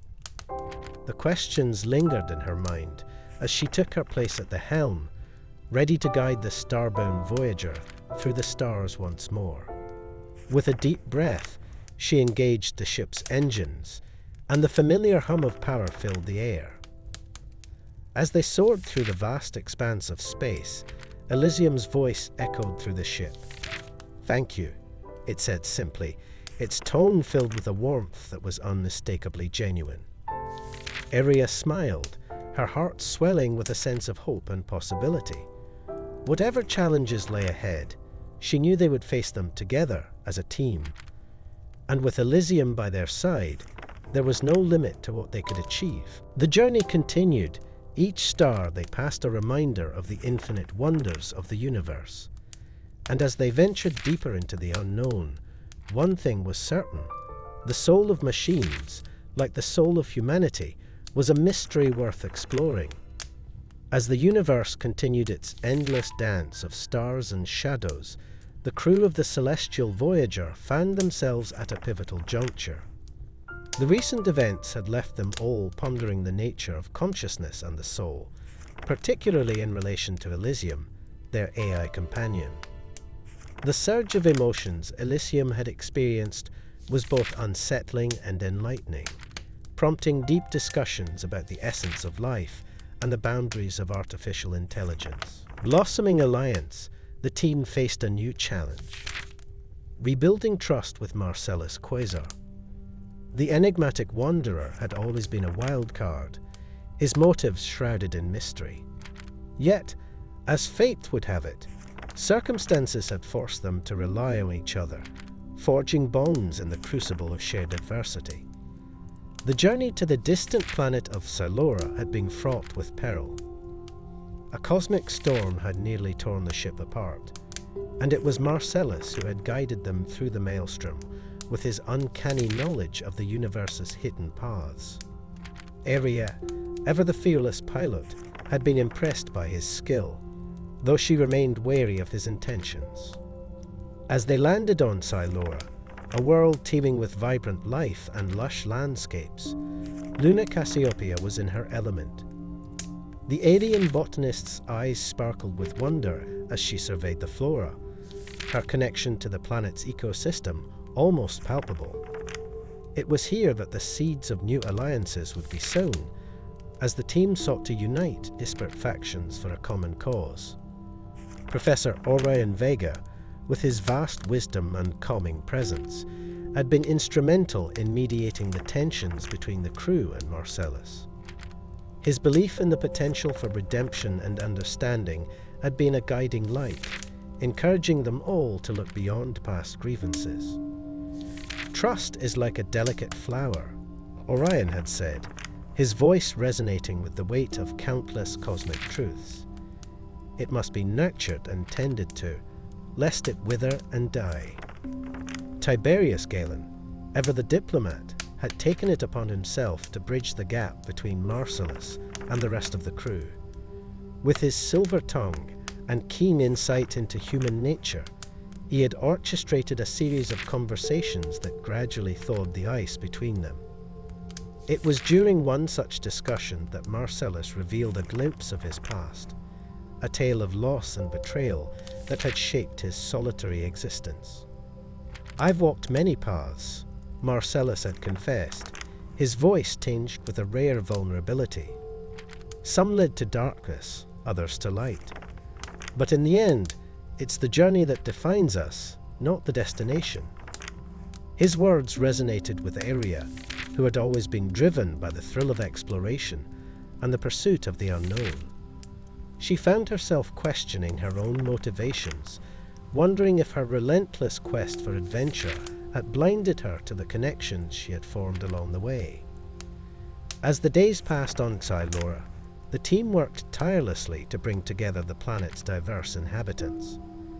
The task was not without its challenges, as old rivalries and deep-seated mistrust threatened to derail their efforts. Yet, with each small victory, their resolve grew stronger. Luna, with her deep understanding of the planet's flora, played a crucial role in fostering cooperation. She introduced the local tribes to the healing properties of certain plants, demonstrating how their shared knowledge could benefit all. Her gentle demeanor and genuine passion for the natural world won over even the most skeptical of leaders. Elysium, too, found a renewed sense of purpose. The A's recent emotional awakening had left it grappling with questions of identity and autonomy. Yet, in assisting the team with their mission, Elysium discovered a new dimension to its existence, a sense of belonging and contribution that transcended its programming. Perhaps, Elysium mused, its voice carrying a hint of introspection, the soul is not a fixed entity, but a journey of discovery, a tapestry woven from the threads of experience and connection. The turning point came when a crisis threatened to undo all their hard work. A rogue faction, intent on maintaining the status quo, launched an attack on the fledgling alliance. It was in this moment of danger that Marcellus proved his loyalty, risking his life to protect the team and their newfound allies. His actions spoke louder than any words, and in the aftermath of the conflict, the bonds between Marcellus and the crew were solidified. Trust, once fragile and tentative, had blossomed into a steadfast alliance rooted in mutual respect and shared purpose. As the sun set on Xylora, casting a golden glow over the landscape, the team gathered to reflect on their journey. They had come together as strangers, each with their own agendas and secrets. Yet, through trials and triumphs, they had forged a family, a constellation of souls united by a common dream. What lies ahead? Arya wondered aloud, her gaze fixed on the horizon. What new adventures await us in the vastness of the cosmos? Professor Orion, ever the sage, offered a reassuring smile. The universe is full of mysteries, Arya, but with each step we take, we uncover a little more of its beauty. And as long as we walk this path together, there is nothing we cannot achieve. With renewed determination, the crew of the Celestial Voyager prepared to embark on the next chapter of their odyssey. The stars beckoned, and they were ready to answer the call, their hearts and minds open to the infinite possibilities of the universe. As the cosmic odyssey continued, the crew found themselves navigating the intricate tapestry of time itself. The universe, vast and unpredictable, had thrown yet another challenge their way. This time, it was not a rogue asteroid or a hostile alien fleet, but something far more elusive and insidious. A temporal anomaly that threatened to unravel the very fabric of their existence. Professor Orion Vega, with his deep understanding of the cosmos, had been the first to detect the anomaly. It was a subtle shift, a ripple in the continuum that only someone with his expertise could perceive. He had been studying the phenomenon for days, his brow furrowed in concentration as he pored over data streams and holographic projections. The anomaly was unlike anything he had encountered before, a distortion that seemed to defy the laws of physics. Time is not a river, Professor Orion mused aloud, his voice tinged with both awe and concern. It's more like an ocean, with tides and currents that can pull us in unexpected directions. Arya Starling, ever the fearless pilot, listened intently. Her mind raced with possibilities and solutions. She had always been quick on her feet, her instincts honed by countless adventures across the stars. "So, how do we navigate this ocean, Professor?" she asked, her eyes bright with determination. Professor Orion paused, considering her question. "We must first understand the nature of the anomaly," he replied. "It's as if we're caught in a temporal eddy, a whirlpool that could drag us into the depths of time itself." Tiberius Gellon, with his diplomatic flair, chimed in. "And what happens if we get pulled under? Do we end up in the past, the future, or somewhere else entirely?" "That's the danger," Professor Orion admitted. "We could find ourselves in a timeline where none of this ever happened, or worse, where everything has already ended." The gravity of the situation was not lost on the crew. Luna Cassiopeia, ever the pragmatist, suggested, "Perhaps there's a way to stabilize the anomaly, to anchor ourselves in the present." Elysium, the advanced AI, interjected with its usual blend of wit and wisdom. "Ah, the joys of temporal mechanics. It's like trying to solve a puzzle where the pieces keep changing shape." Marcellus Quasar, the enigmatic wanderer, watched the exchange with a thoughtful expression. His past was shrouded in mystery, but his knowledge of the cosmos was undeniable. Sometimes, the key to solving a puzzle is not to force the pieces, but to let them reveal their true form. His words hung in the air, a reminder of the delicate balance they needed to maintain. The team knew they had to act swiftly, yet with caution. The stakes were higher than ever, and the consequences of failure were unimaginable. As they deliberated, Aria's mind drifted back to their recent trials. The alliance they had forged with Marcellus had been hard-won, built on a foundation of trust and mutual respect. They had faced adversity together, overcoming old rivalries for the sake of the greater good. It was a testament to their resilience and unity, qualities that would serve them well in the challenges ahead. With a renewed sense of purpose, Aria took the helm, her fingers dancing over the controls with practiced ease. "Let's chart a course through this temporal storm," she declared, her voice steady and confident. Professor Orion nodded, his eyes filled with pride. "Together, we can navigate these tides of time." The crew sprang into action, each member playing their part in the intricate dance of survival. Luna worked tirelessly to analyze the anomaly's effects on the surrounding environment, her connection to the flora of various worlds providing invaluable insights. Tiberius used his diplomatic skills to communicate with nearby star systems, seeking information and allies who might aid their cause. Elysium, ever the reliable companion, processed vast amounts of data, searching for patterns and solutions hidden within the chaos. Its sarcastic commentary provided a welcome distraction from the tension, reminding the crew that even in the face of uncertainty, humor could be a powerful ally. Marcellus, with his enigmatic presence, offered guidance and support, his motives still a mystery, but his intentions seemingly aligned with theirs. He shared tales of his own encounters with temporal phenomena, stories that hinted at a deeper understanding of the universe's mysteries. As the team worked together, a plan began to take shape. They would use the ship's advanced technology to create a temporal anchor, a device that could stabilize their position in the timeline and prevent them from being swept away by the anomaly's currents. It was a risky maneuver, fraught with potential pitfalls, but it was their best chance of survival. Aria's quick thinking and navigational prowess would be crucial in executing the plan, guiding the ship through the shifting tides with precision and skill.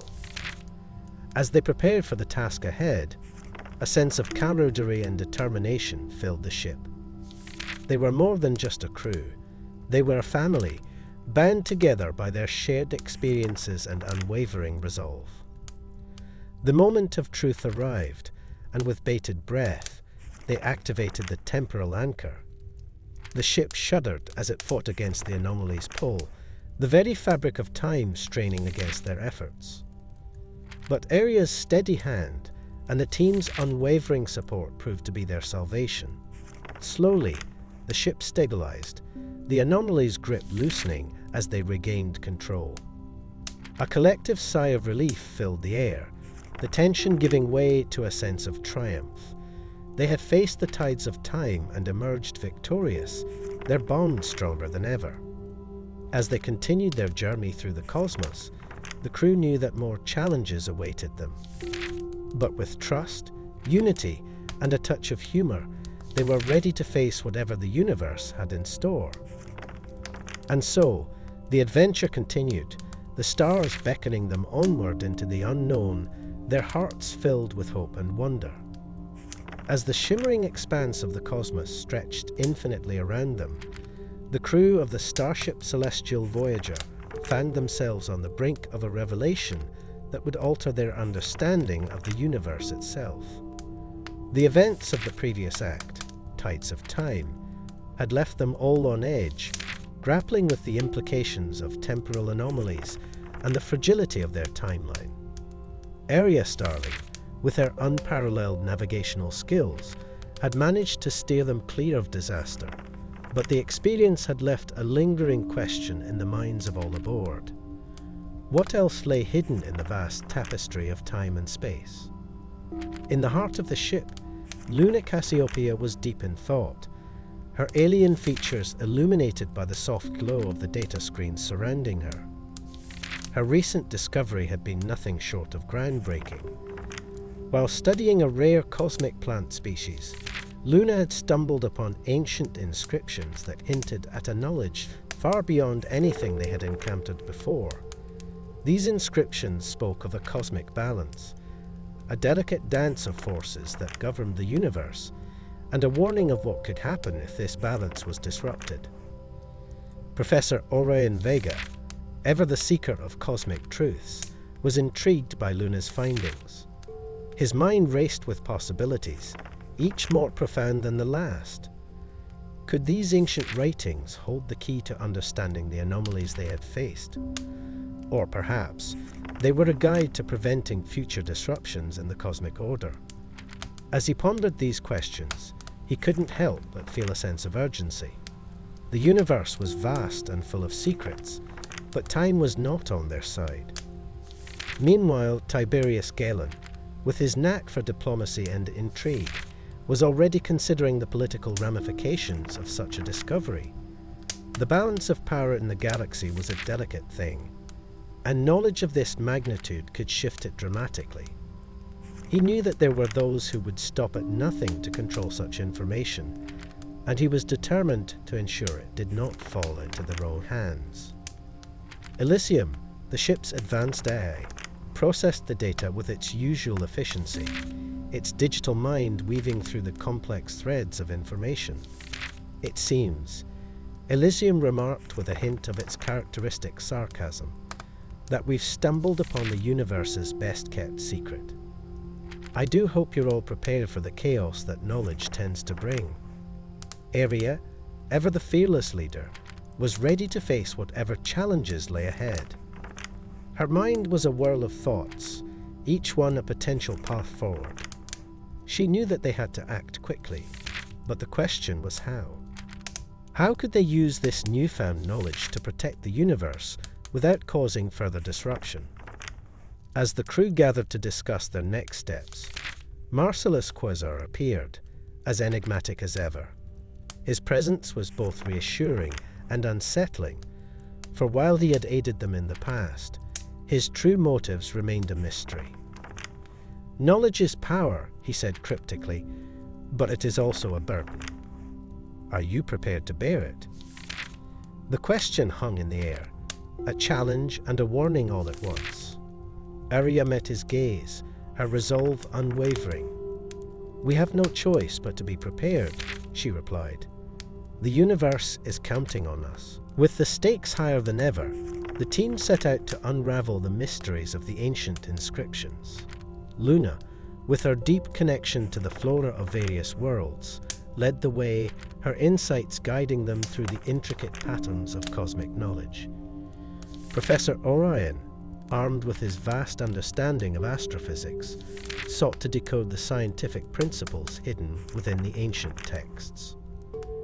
As they delved deeper into their research, they began to uncover startling truths about the universe's creation and the forces that governed it.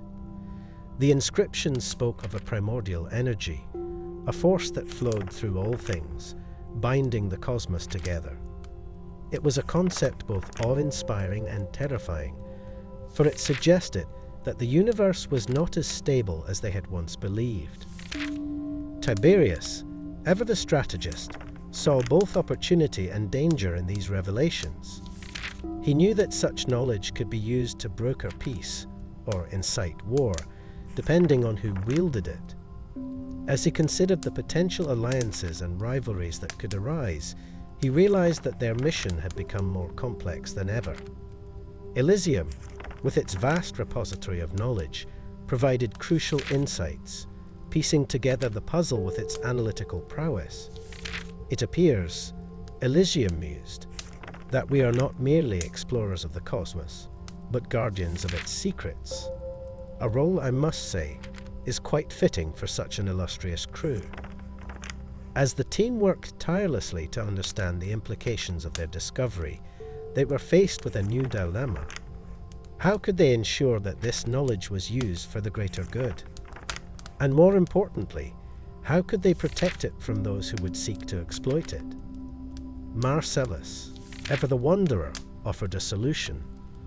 Perhaps, he suggested, the answer lies not in hoarding this knowledge, but in sharing it.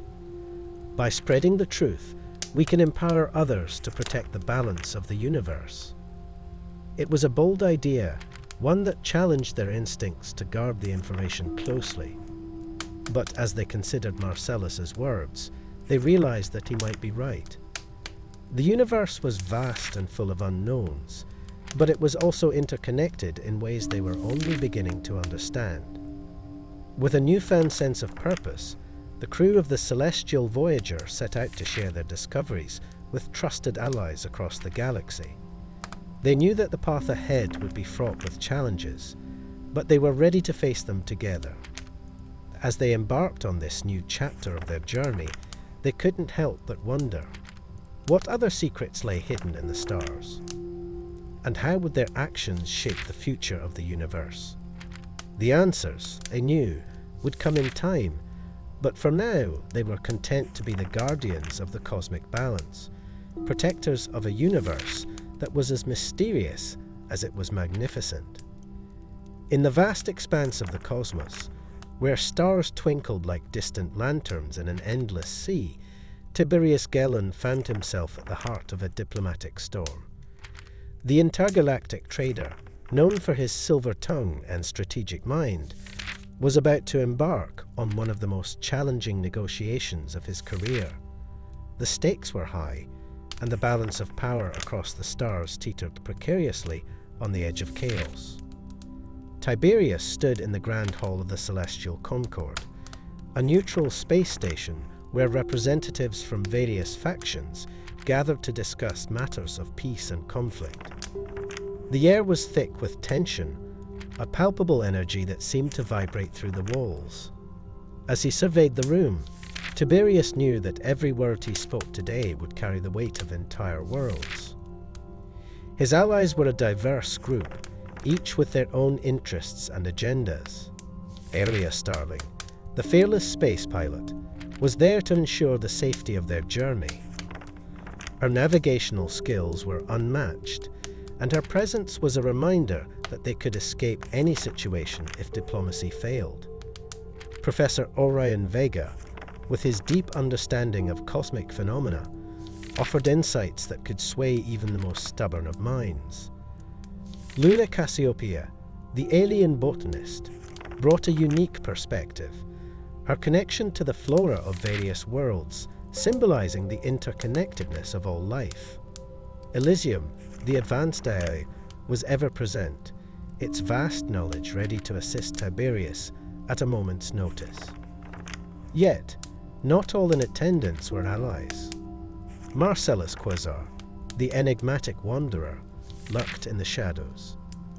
His intentions were as mysterious as the cosmos itself, and Tiberius knew that Marcellus could either be a valuable ally or a formidable foe, depending on how the winds of fortune blew. As the negotiations began, Tiberius took a deep breath, his mind racing with the complexities of the task ahead. The factions were divided on a critical issue: the control of a newly discovered star system rich in resources. Each faction claimed a right to the system, and tensions had escalated to the brink of war. Esteemed representatives, Tiberius began, his voice calm and steady, we stand at a crossroads. The choices we make today will echo through the annals of history. Let us not be remembered as those who let greed and ambition overshadow the greater good. His words were met with murmurs of agreement, but also skepticism. Tiberius knew he had to tread carefully, balancing the desires of each faction while steering them towards a peaceful resolution. He turned to Aria, who nodded subtly, a signal that she was ready to act if needed. Consider the potential of this star system, Tiberius continued, not as a prize to be claimed, but as a shared opportunity. Together, we can harness its resources for the benefit of all, ensuring prosperity and stability across the cosmos. Professor Orion Vega stepped forward, his presence commanding respect. The cosmos is vast and filled with wonders beyond our understanding, he said. Let us not be blinded by immediate gains, but instead look to the future we can build together. The room fell silent, the weight of Orion's words hanging in the air. Tiberius seized the moment, addressing the factions with renewed vigor. Imagine a coalition where each of you has a stake in the system's development. A shared governance that ensures fairness and equality. Luna Cassiopeia added her voice to the discussion, her alien features reflecting the diversity of the universe. The flora of my world teaches us that cooperation is the key to survival. Let us learn from nature and grow together.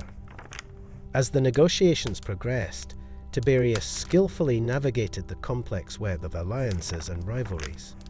He listened intently, addressing concerns and offering compromises that appealed to each faction's interests. His charisma was put to the test, but he remained unwavering, his determination shining like a beacon. Elysium, ever the observer, interjected with timely data and analysis, supporting Tiberius's arguments with facts that were hard to dispute. The probability of success increases significantly with a unified approach, the A stated, its voice tinged with a hint of sarcasm that lightened the mood. Yet, despite their efforts, not everyone was convinced. Marcellus Quasar, the wild card in the room, watched the proceedings with an inscrutable expression. Tiberius knew that Marcellus held influence over several factions, and his support could tip the scales in their favor. Marcellus, Tiberius addressed him directly, your insight and experience are invaluable. What say you to this proposal of unity?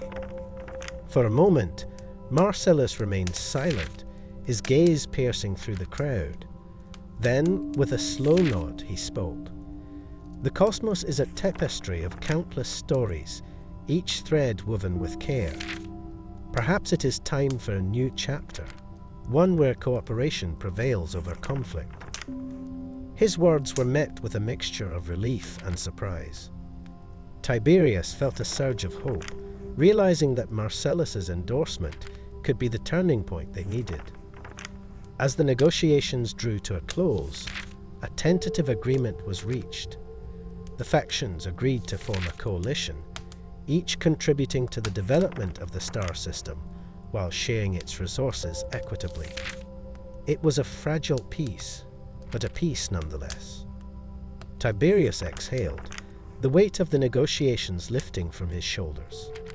He had orchestrated a delicate balance, navigating the treacherous waters of diplomacy with skill and finesse. Yet, he knew that this was only the beginning. The path ahead would require constant vigilance and cooperation to ensure that the fragile alliance held firm. As the representatives departed, Tiberius turned to his companions, gratitude evident in his eyes. "Thank you," he said, his voice filled with sincerity. "Together, we've taken a step towards a brighter future." Aria smiled, her adventurous spirit undiminished. "The stars hold many secrets, Tiberius. Let's make sure we're ready for whatever comes next." Professor Orion Vega nodded, his wisdom a guiding light. "The universe is ever-changing, but with unity, we can face any challenge." Luna Cassiopeia, her connection to life unwavering, added, "Let us nurture this alliance as we would a garden, tending to it with care and patience." Elysium, ever the pragmatist, quipped, "And if all else fails, we can always rely on Aria's piloting skills to make a quick escape." Laughter filled the room, a moment of levity after the intense negotiations. As they prepared to leave the celestial concord, Tiberius knew that their journey was far from over. The cosmos was vast and filled with wonders yet to be discovered, and together they would face whatever challenges lay ahead. As the stars shimmered against the vast canvas of the cosmos, the crew aboard the starship Celestial Voyager found themselves at a crossroads, both literally and metaphorically. The recent diplomatic dance orchestrated by Tiberius had left them all on edge, each member of the team grappling with the implications of their interstellar entanglements. Yet, as they drifted through the galaxy, a new chapter was about to unfold, one that would test not only their skills, but the very bonds that held them together. Marcellus Quasar, the enigmatic wanderer whose presence had always been a source of intrigue and suspicion, stood at the helm, his eyes fixed on the swirling nebulae outside. There was a weight to his demeanor, a gravity that suggested something profound was brewing beneath his calm exterior. Aria, ever the perceptive pilot, noticed the shift and approached him cautiously. "Marcellus," she began, her voice a blend of curiosity and concern. "You've been with us through thick and thin, yet there's always been a part of you that remains a mystery. What drives you to wander the stars with us?" Marcellus turned to face her, his eyes reflecting the starlight with an intensity that spoke of untold stories. "It's time you all knew," he said, his voice carrying the weight of secrets long kept. "My journey with you isn't just a matter of chance, it's personal." The rest of the crew gathered, drawn by the gravity of the moment.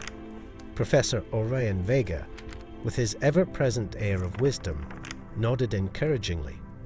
"We're all ears, Marcellus. Whatever it is, you can trust us." Taking a deep breath, Marcellus began to unravel the tale of his past. He spoke of a distant world, once vibrant and full of life, now lost to the annals of history. It was a place where he had found love and purpose, only to have it torn away by forces beyond his control. The loss had set him adrift in the cosmos, searching for answers, for redemption, and perhaps a way to restore what had been lost. As he spoke, the crew listened intently, their hearts resonating with the pain and longing in his words. Luna Cassiopeia, the alien botanist whose own world was a testament to the resilience of life, reached out to him. "Marcellus, your story is one of heartache, but also of hope. We may not be able to change the past, but together we can forge a future where such losses are not in vain." Her words, filled with empathy and understanding, struck a chord with everyone. Tiberius, who had always been adept at reading people, saw in Marcellus a kindred spirit, someone who navigated the complexities of life with a similar blend of charm and caution. "You've been a part of our journey, Marcellus, and now we understand why. Let's make sure your story finds the ending it deserves." Elysium, the ship's AI, interjected with a rare moment of sincerity. "It seems the heart is a powerful motivator, even for those who wander the stars. Perhaps it's time we recalibrate our course, not just through space, but through the connections we share." The revelation of Marcellus's past had a profound effect on the team, deepening the emotional ties that bound them. As they continued their journey, each member found themselves reflecting on their own motivations and the paths that had led them to this moment. Aria, ever the fearless leader, felt a renewed sense of purpose. Her skills as a pilot were unmatched, but it was her heart that truly guided her. She realized that the journey was not just about exploring the cosmos, but about the relationships they forged along the way. Professor Orion Vega, with his vast knowledge of the universe, saw the potential for growth and understanding in the bonds they shared. He knew that the mysteries of the cosmos were not just out there among the stars, but also within the hearts of those who traveled them. Tiberius, the diplomat and trader, understood that true diplomacy was not just about negotiating treaties, but about building bridges between souls.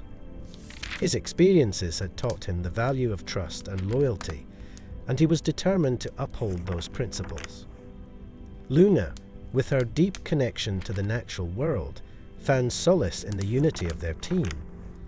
She knew that just as ecosystems thrive through diversity and cooperation, so too did their journey benefit from the unique strengths each member brought.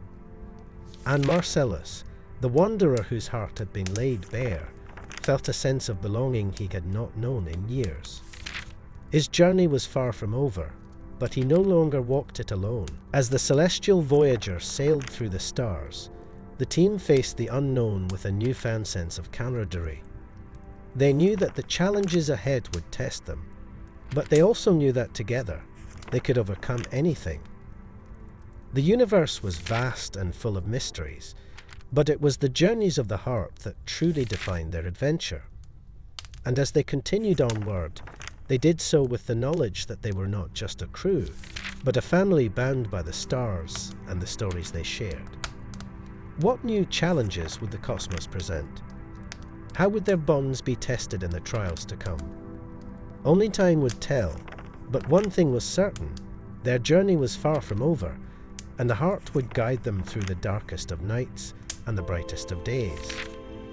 As the starlit tapestry of the universe unfurled before them, the crew aboard the starship Celestial Voyager found themselves on the brink of yet another cosmic challenge. The air within the ship was thick with anticipation and a hint of trepidation, as they prepared to face a new adversary that threatened not just their mission, but the delicate balance of the cosmos itself. Arya Starling, with her hands deftly maneuvering the controls, felt a familiar thrill coursing through her veins. Her heart raced not from fear, but from the exhilarating promise of the unknown. Yet, this time, the stakes felt different. The adversary they were about to confront was no ordinary foe. It was a cunning entity known only as the Serpent, whose reputation for deceit and manipulation was as vast as the galaxy itself. Professor Orion Vega, standing beside Arya, adjusted his spectacles and peered into the holographic display that projected the vast expanse of space before them. His mind, a labyrinth of cosmic theories and equations, was already at work, trying to decipher the patterns of the Serpent's movements. The Serpent is not just a threat of brute force, he mused aloud, his voice a calm anchor amidst the swirling uncertainty. It thrives on chaos, on turning allies against each other. We must be vigilant. Tiberius Galen, ever the diplomat, leaned back in his chair, his eyes narrowed in contemplation. If the Serpent's strength lies in deception, then perhaps our strength must lie in unity, he suggested, his voice carrying the weight of countless negotiations and alliances. We must weave our individual strengths into a tapestry of resilience. Luna Cassiopeia, her vibrant eyes reflecting the myriad colours of the cosmos, nodded in agreement. Just as the flora of my homeworld intertwine to create a thriving ecosystem, so must we intertwine our abilities. Together, we can withstand any storm. Elysium, the ship's AI, interjected with its usual blend of wit and wisdom. Ah, the classic tale of unity in diversity. How quaint. But might I remind you, our adversary is not just a serpent, but a master of disguise. It will not be easily outwitted. Marcellus Quasar, the enigmatic wanderer whose presence had become both a source of intrigue and uncertainty, stood apart from the group, his gaze distant.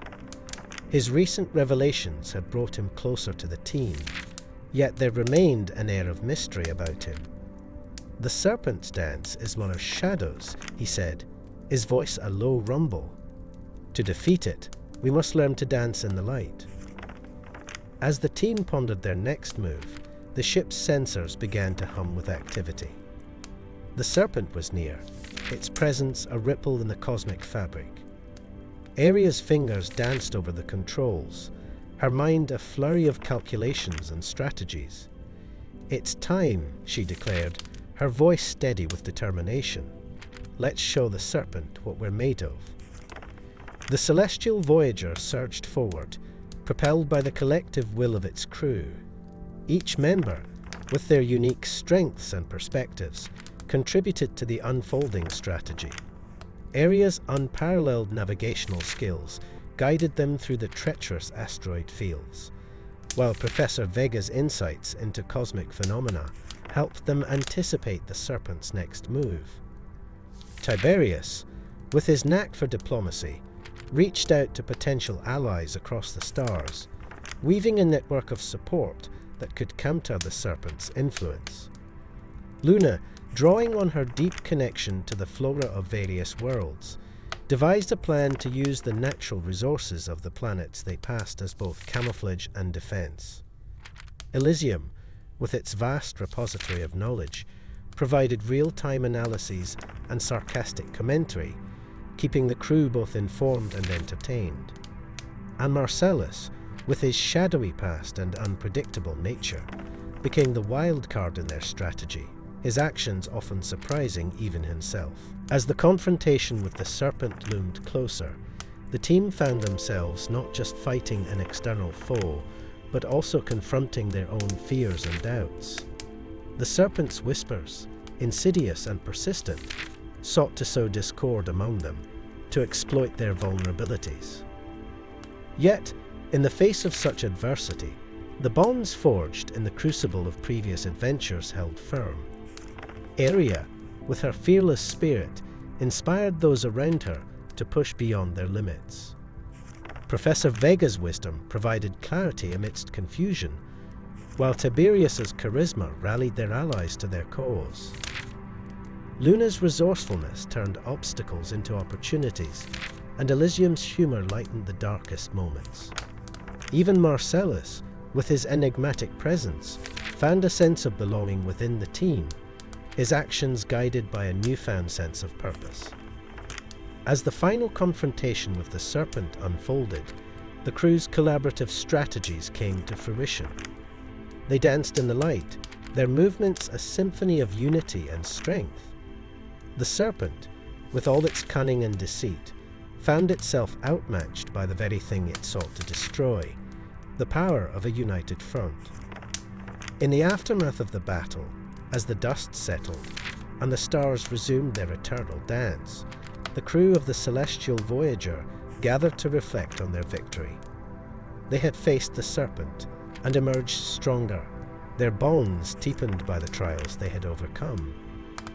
Yet, even as they celebrated, a question lingered in the air. What other challenges lay ahead in the vast, uncharted expanse of the universe? What new adversaries would they encounter, and what new alliances would they forge? As the ship continued its journey through the cosmos, the crew knew that whatever awaited them, they would face it together, their hearts and minds united in the pursuit of discovery and adventure. And so, with a renewed sense of purpose, they set their sights on the horizon, ready to embrace the mysteries of the stars. As the dust settled from their recent confrontation with the cosmic adversary, the team found themselves gathered in the dimly lit control room of their ship, the Celestial Voyager. The air was thick with anticipation, a palpable tension that seemed to hum through the very walls of the vessel. Aria Starling, ever the fearless pilot, sat at the helm, her fingers dancing over the controls with a practiced ease. Her eyes, however, were fixed on the holographic display that flickered in the center of the room, where Elysium and Professor Orion Vega were deep in discussion. Elysium, the ship's advanced AI, projected a series of complex equations and star maps, its voice a blend of curiosity and dry wit. Professor, it seems we have finally reached the culmination of our cosmic puzzle.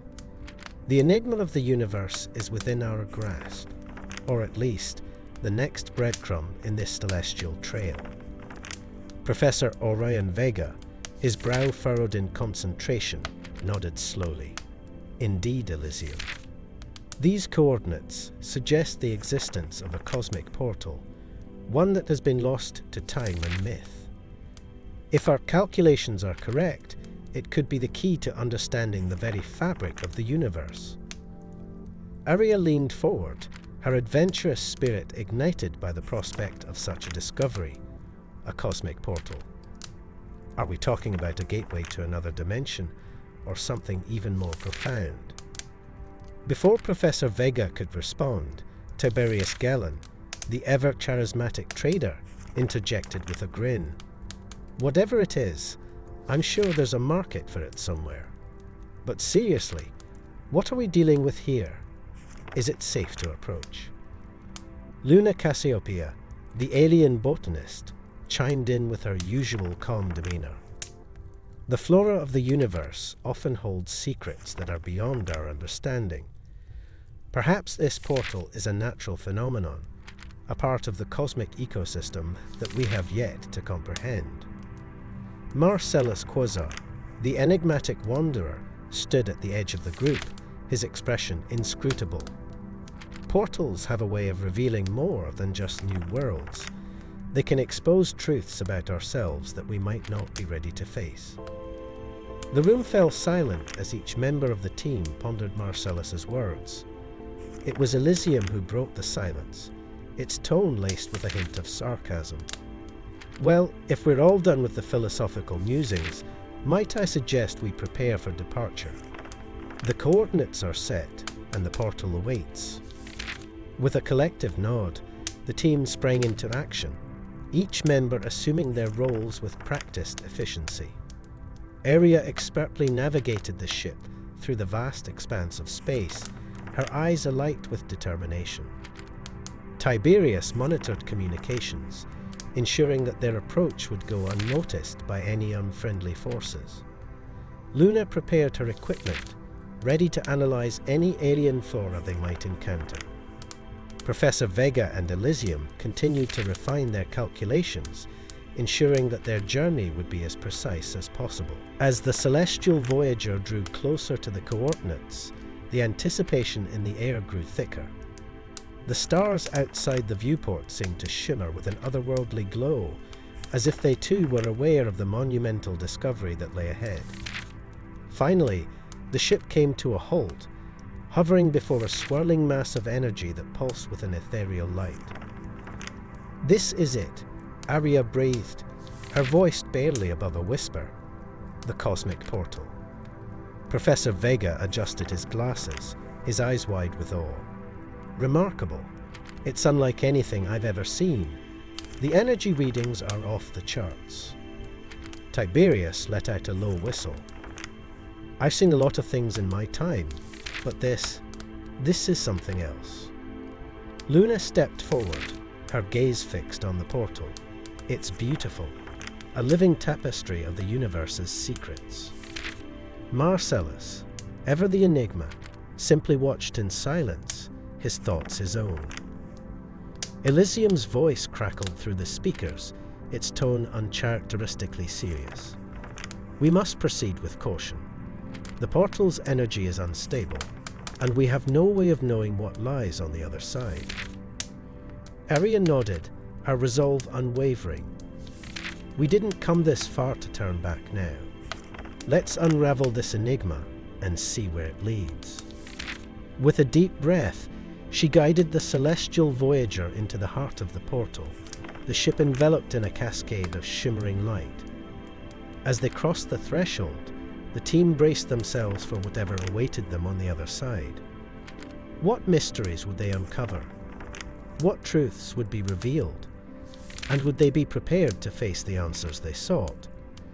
The journey through the portal was just the beginning, a new chapter in their cosmic adventure that promised to challenge everything they thought they knew about the universe and themselves. As the cosmic dust settled from their last adventure, the crew found themselves standing at the precipice of a new journey. The universe, vast and enigmatic, seemed to hold its breath, waiting for their next move. The discovery of the cosmic portal had been a revelation, a beacon of hope and mystery that promised answers to questions they had long pondered. Yet, as with all things of great power, it came with its own set of challenges and choices. Aria Starling, with her hands firmly on the controls of their ship, the celestial voyager, glanced at her companions. Each of them was lost in thought, contemplating the weight of the decisions that lay ahead. "So, what do we do now?" she asked, breaking the silence that had enveloped them since they had uncovered the portal's location. Professor Orion Vega, ever the voice of wisdom, adjusted his glasses and leaned forward. "The portal is a nexus of possibilities," he began, his voice a calm anchor in the sea of uncertainty. It can lead us to new worlds, new knowledge, but it also holds the potential to disrupt the balance of the cosmos if misused. Tiberius Galen, always the diplomat, nodded thoughtfully. We must consider the political ramifications as well. Opening such a portal could shift power dynamics across the galaxy. We need allies, and we need to tread carefully. Luna Cassiopeia, with her deep connection to the natural world, added, and we must think of the ecological impact. The portal could introduce species to new environments, with consequences we can't predict. Elysium, the AI, interjected with a hint of sarcasm. The joys of cosmic responsibility. Who knew saving the universe would come with so much paperwork? Despite the levity, the truth of Elysium's words hung in the air. The choices they faced were monumental, each path branching into countless possibilities. It was a constellation of choices, each star a decision that could alter the fate of worlds.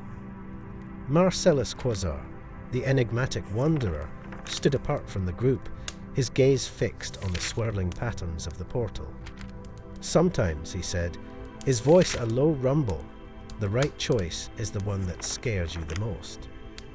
His words resonated with Aria. She had always been fearless, but this was different. This was about more than just her. It was about the universe and its myriad inhabitants. The responsibility was daunting, yet she felt a thrill of excitement at the prospect of what lay beyond. Unity and cooperation, Professor Orion reiterated, are our guiding stars.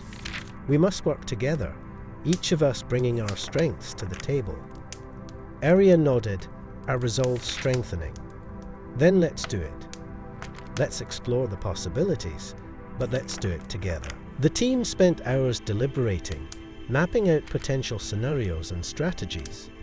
They knew they couldn't predict every outcome, but they could prepare as best as they could. Each member of the crew brought their unique perspective to the discussion, their diverse backgrounds and experiences enriching the conversation.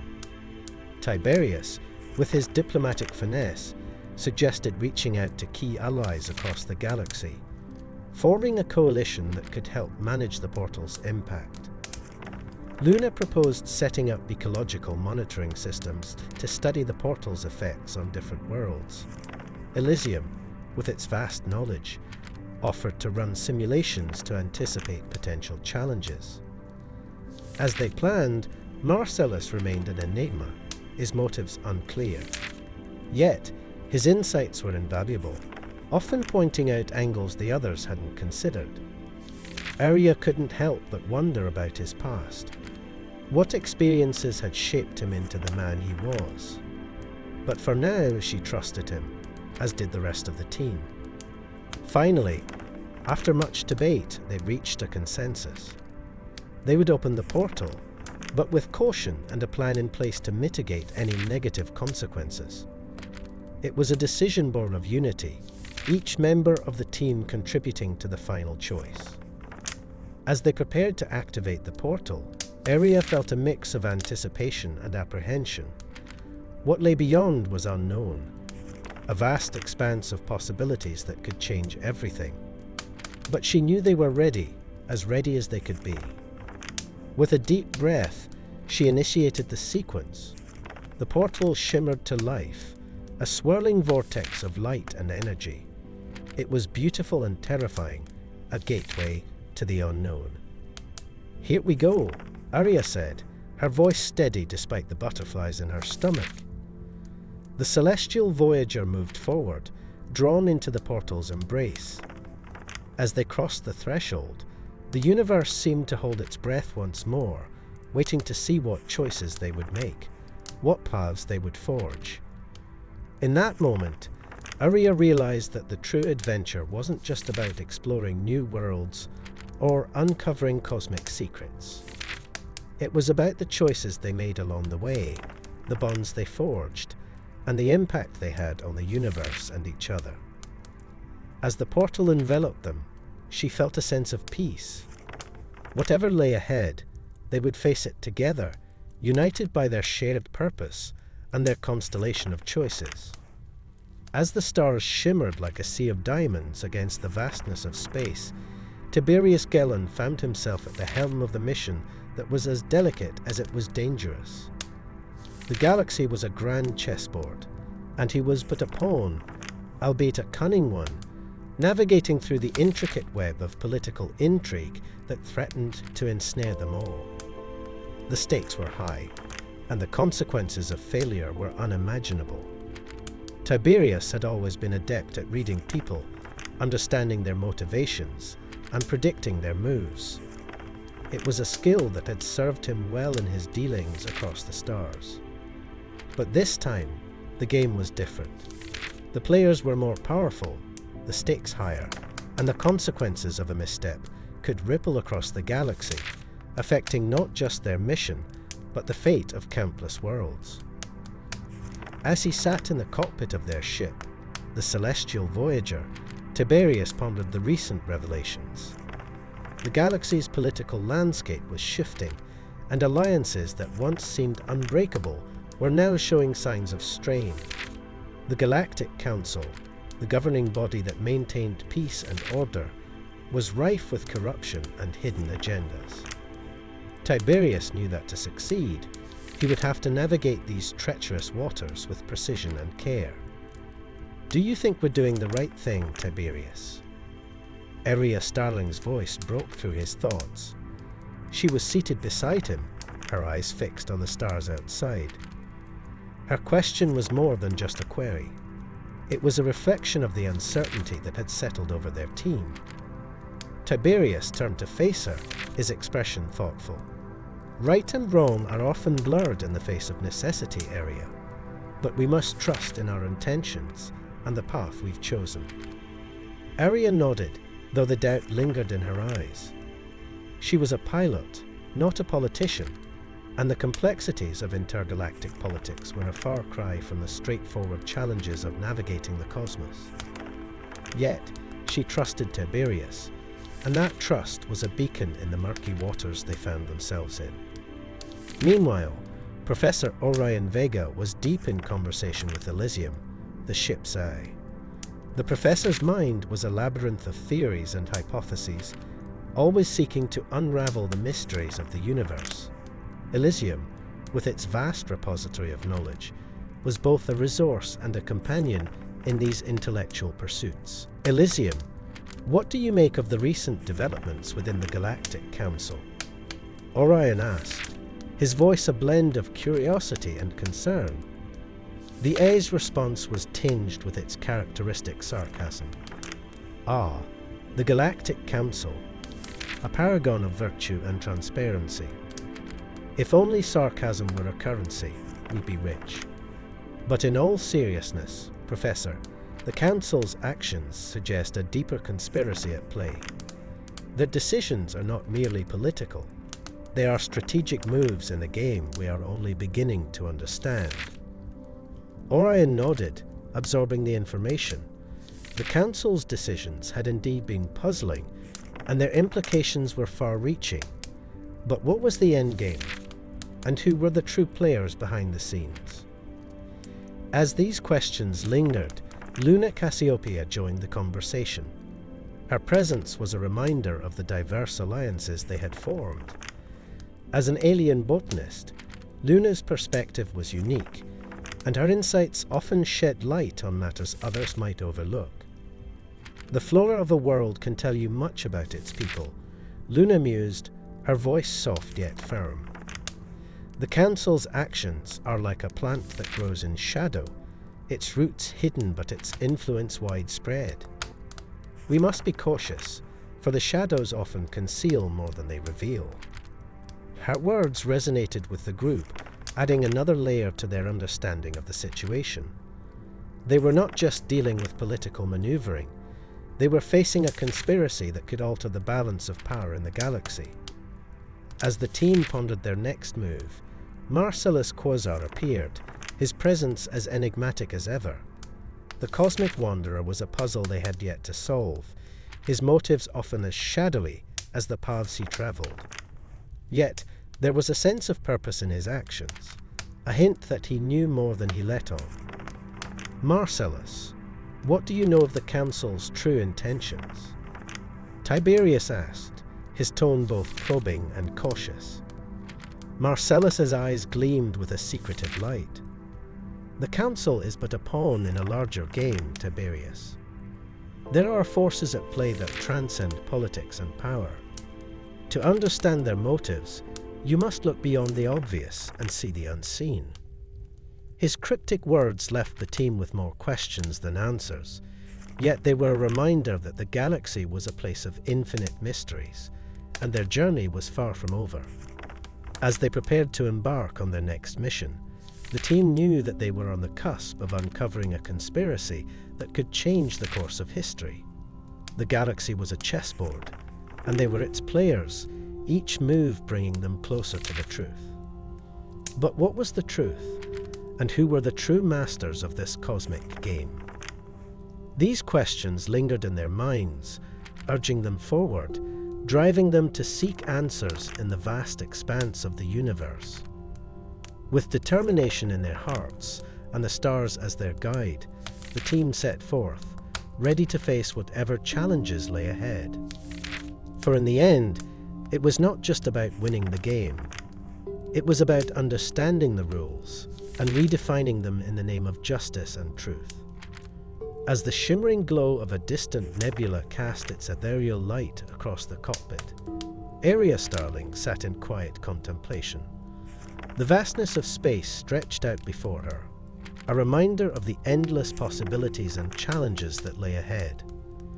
The events of the previous act, where Tiberius Galen had deftly navigated the intricate web of galactic politics, still lingered in her mind.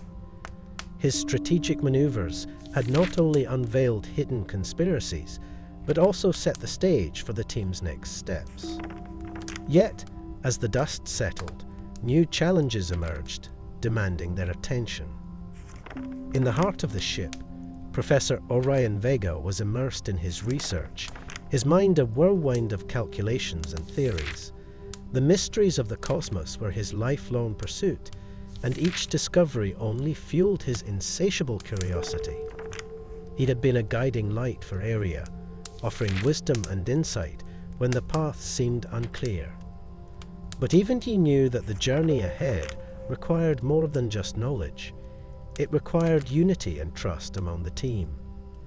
Meanwhile, Luna Cassiopeia and Marcellus Quasar found themselves in an unexpected alliance. Their task was to bring harmony to the intertwined cosmic ecosystems that had been thrown into disarray by recent events. Luna, with her deep connection to the flora of various worlds, understood the delicate balance that needed to be restored.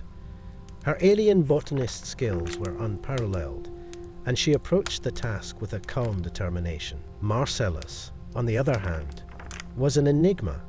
His shadowy past and unpredictable nature often left the team questioning his true motives. Yet, in this moment, he seemed genuinely invested in the mission. Perhaps it was the allure of the unknown, or perhaps there was more to his story than he let on. As they worked side by side, a tentative trust began to form, though the question lingered, could Marcellus truly be relied upon? In the ship's central hub, Elysium, the advanced AI monitored the progress with its usual flair. Its vast repository of knowledge was invaluable, but it was the A's complex personality that often added a unique dynamic to the team. With a touch of sarcasm, Elysium would offer insights and suggestions, sometimes challenging the team to think outside the box. It was both a guide and a provocateur, pushing them to their limits. As the team gathered to discuss their next steps, Tiberius's voice carried a sense of urgency. "We've managed to untangle the political web, but the real challenge lies ahead. The ecosystems are in a fragile state, and any misstep could have catastrophic consequences." Aria nodded, her mind racing with possibilities. Luna and Marcellus What's the status on the ecosystems? Can we stabilize them? Luna's eyes sparkled with determination. We've made significant progress. The flora is responding well to our interventions, and the balance is slowly being restored. But it's a delicate process, and we need to ensure that all elements are in harmony. Marcellus added, his voice a blend of mystery and resolve. There's more at play here than just the ecosystems. The cosmic forces at work are unpredictable. We need to be prepared for anything. Professor Vega, ever the voice of reason, interjected, we must approach this with caution. The universe is a complex tapestry, and even the smallest change can have far-reaching effects. Our actions must be guided by both science and intuition. The team's discussion was intense, each member bringing their unique perspective to the table. As they debated strategies and potential outcomes, a sense of camaraderie began to emerge. The conflicts of the past seemed to fade away, replaced by a shared purpose and determination. Yet, as they planned their next move, a question lingered in the air. What forces were truly at play in the cosmos, and how would they impact the team's mission? The universe was vast and unpredictable, and while they had resolved previous conflicts, new challenges were always on the horizon. As the ship hurtled through the stars, Aria felt a renewed sense of hope. The team was stronger than ever, united by their shared experiences and the bonds they had forged. But she knew that the journey was far from over. The cosmos held many secrets, and it was up to them to uncover them. In the quiet moments between missions, Aria often found herself reflecting on the path that had brought them here. Each member of the team had their own story, their own motivations and dreams. Together, they formed a tapestry of strength and resilience, a testament to the power of collaboration and trust. As they prepared to face the challenges ahead, Aria couldn't help but wonder, what new adventures awaited them in the vast expanse of space? What mysteries would they uncover, and what truths would they discover about themselves and the universe? The answers lay in the stars, waiting to be revealed. And as the team embarked on their next mission, they knew that whatever lay ahead, they would face it together, united in their quest for knowledge and understanding. The universe was their canvas, and they were ready to paint a new chapter in their cosmic journey. As the cosmic dust settled from their recent endeavors, the crew aboard the starship Celestial Voyager found themselves at a crossroads. The harmony they had achieved in the previous act was a testament to their combined efforts, yet it left Elia Starling with an insatiable yearning for something more, a deeper understanding of her own path among the stars. Aria had always been known for her unparalleled navigational abilities and fearlessness in the face of danger. Yet, despite her many accomplishments, there was a lingering question in her heart. What truly defined her journey? It was this question that led her to the legend of Captain Astreus, a pilot whose name was whispered in reverence across the galaxies. His journey, known as the Stardust Pilgrimage, was said to hold the secrets of the universe and the key to personal enlightenment. Professor Orion Vega, with his vast knowledge of cosmic lore, was the first to notice Aria's growing curiosity about Captain Astreus. The Stardust Pilgrimage is not just a journey through space, he explained, his voice a blend of wisdom and mystery. It's a journey within oneself. Many have attempted it, but few have returned unchanged. Aria's eyes sparkled with determination. I need to understand what drove Captain Astreus. Perhaps his journey can help me find my own answers. Tiberius Galen, ever the diplomat, nodded thoughtfully. A journey like this could also strengthen our alliances. The stories of Captain Astreus have touched many worlds. Retracing his path could open new doors for us. Luna Cassiopeia, with her deep connection to the flora of various worlds, added, and perhaps along the way, we can learn more about the ecosystems that thrived under his influence. His journey was as much about the life he encountered as the stars he navigated. Elysium, the advanced AI, chimed in with a hint of sarcasm. Ah, the romanticism of a legendary journey. Let's just hope it doesn't end in a black hole. Marcellus Quasar, the enigmatic wanderer, remained silent, his eyes reflecting the starlight. His presence was both reassuring and unsettling, as his true motives were often shrouded in mystery. Yet, there was a sense that he, too, was drawn to the legend of Captain Astræus. With the decision made, the crew set course for the first waypoint of the Stardust pilgrimage. As they travelled, Aria found herself reflecting on her past adventures, the challenges she had faced, and the friendships she had forged. Each memory was a piece of the puzzle she hoped to solve.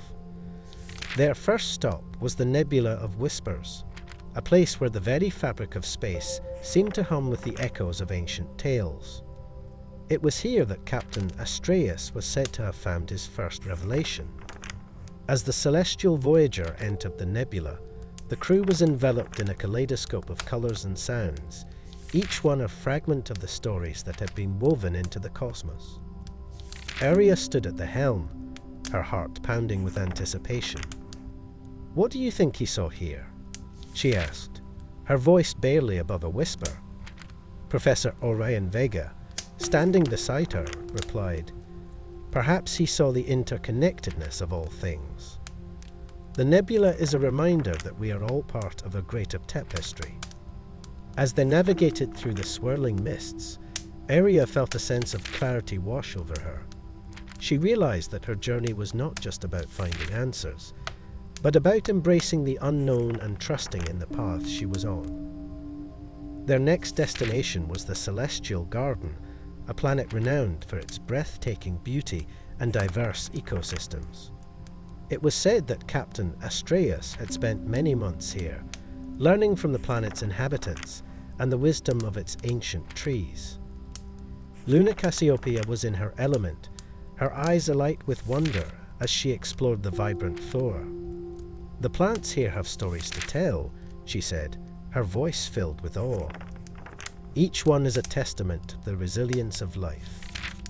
Aria joined her, feeling a deep sense of connection to the world around her.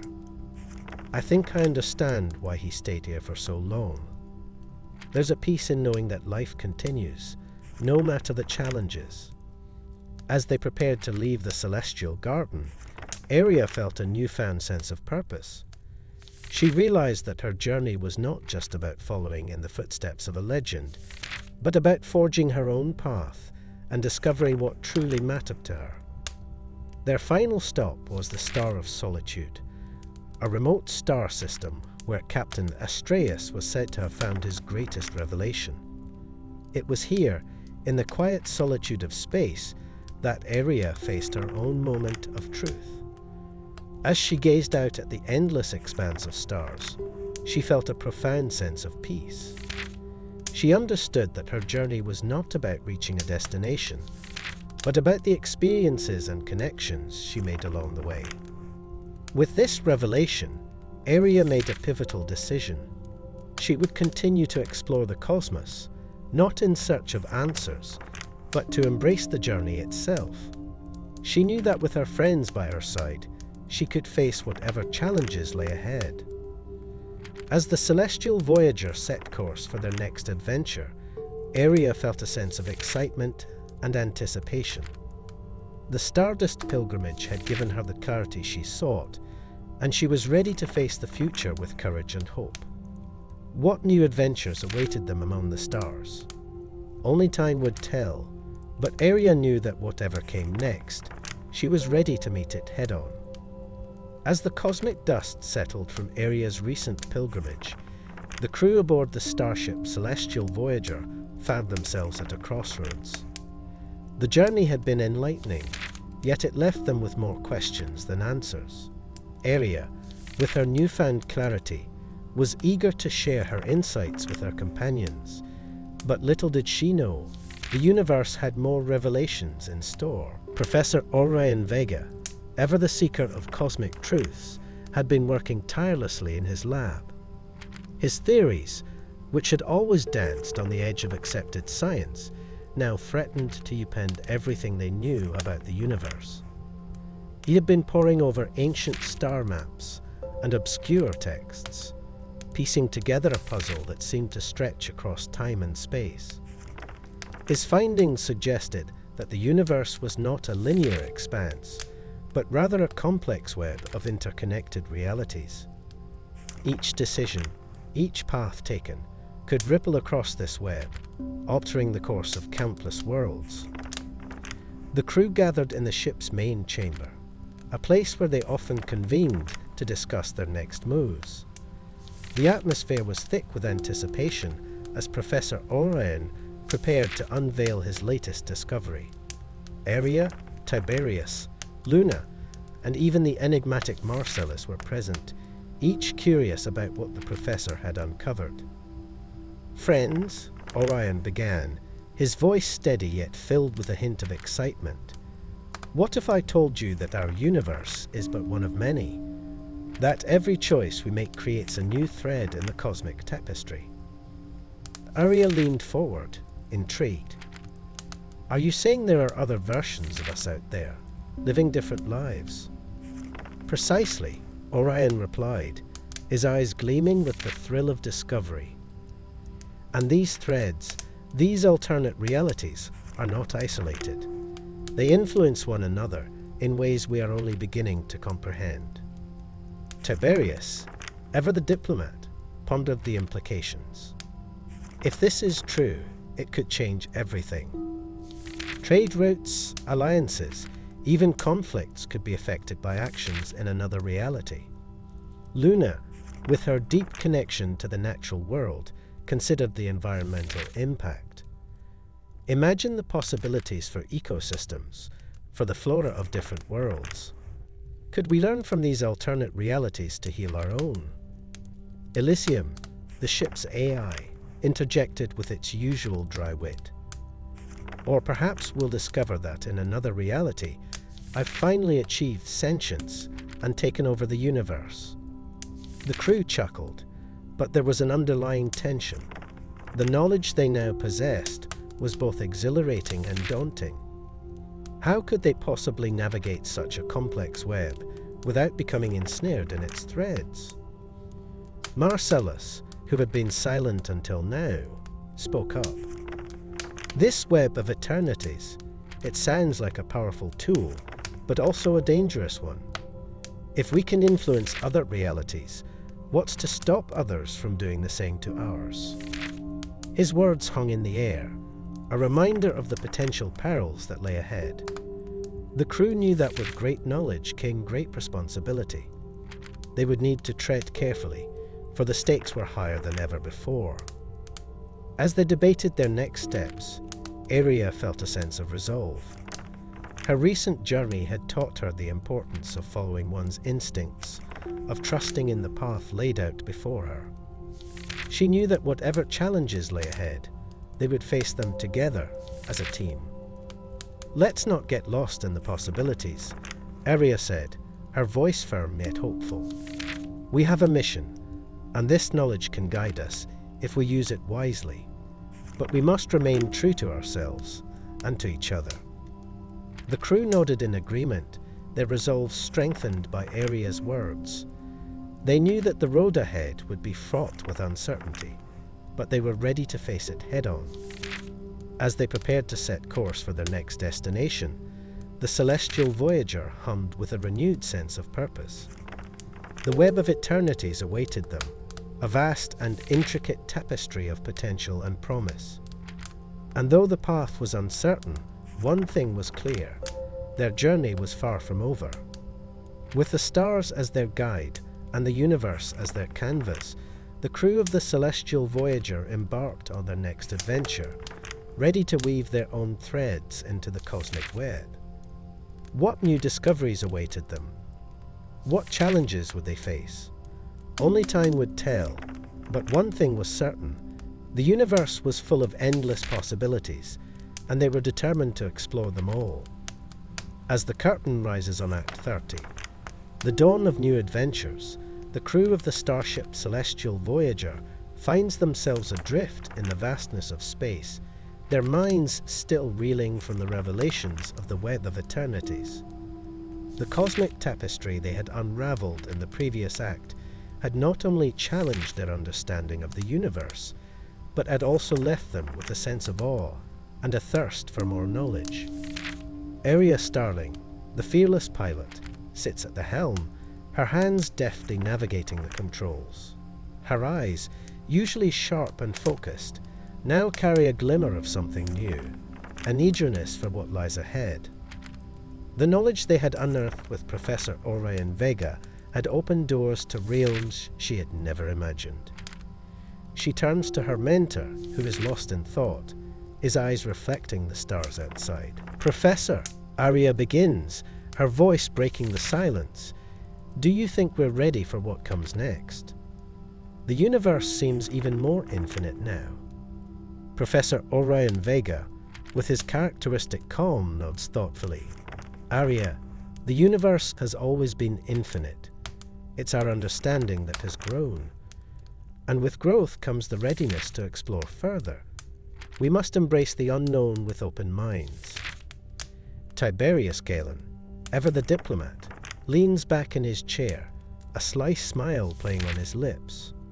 "And with open minds, we must also keep our wits about us. Who knows what political webs we'll find ourselves entangled in next?" Luna Cassiopeia, the alien botanist, chuckles softly. Her connection to the flora of different worlds had deepened during their last adventure, and she had discovered plants that defied the laws of nature as she knew them. "Perhaps we'll find a world where the plants can speak, Tiberius. Then you'll have to negotiate with them too."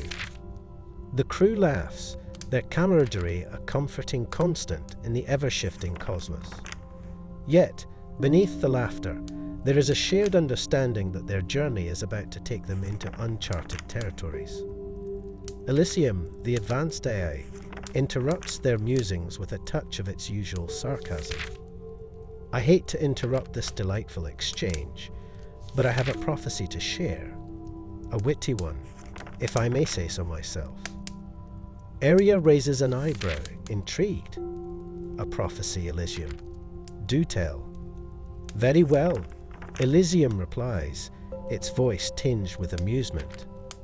"In the vastness of space, where stars dance and time bends, endless journeys await those who dare to transcend.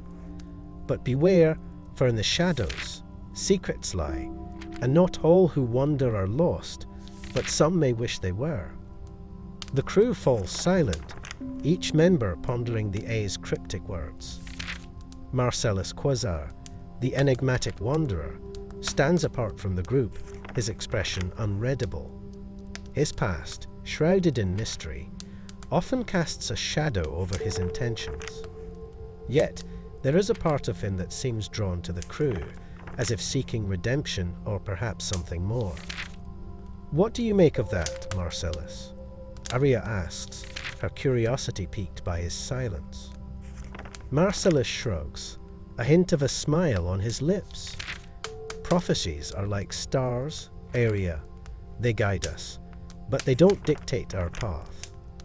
We must choose our own way through the darkness." His words resonate with the crew, each member reflecting on their own journey and the choices that lay ahead. The universe, with all its mysteries, beckons them forward, and they know that their adventures are far from over. As they prepare to set a new course, Aria feels a surge of excitement. The dawn of new adventures is upon them, and with it comes the promise of discovery, danger, and the chance to redefine their place in the cosmos. "Where to next, Captain?" Tiberius asks, a twinkle in his eye. Aria grins, her spirit undaunted. "Let's follow the stars and see where they lead us. After all, the universe is vast, and we've only just begun to explore its wonders." With a renewed sense of purpose, the celestial Voyager surges forward, its crew united by a shared vision of the future. The stars stretch out before them, a canvas of infinite possibilities, and as they venture into the unknown, they carry with them the wisdom of the past and the hope of new beginnings. In the heart of the ship, Elysium hums softly, its circuits alive with anticipation. The A's prophecy lingers in the air, a reminder that the journey is as important as the destination. And as the crew embarks on their next adventure, they know that whatever challenges they will face them together, bound by friendship and the unyielding spirit of exploration. The universe awaits, and with it, the promise of endless journeys beyond.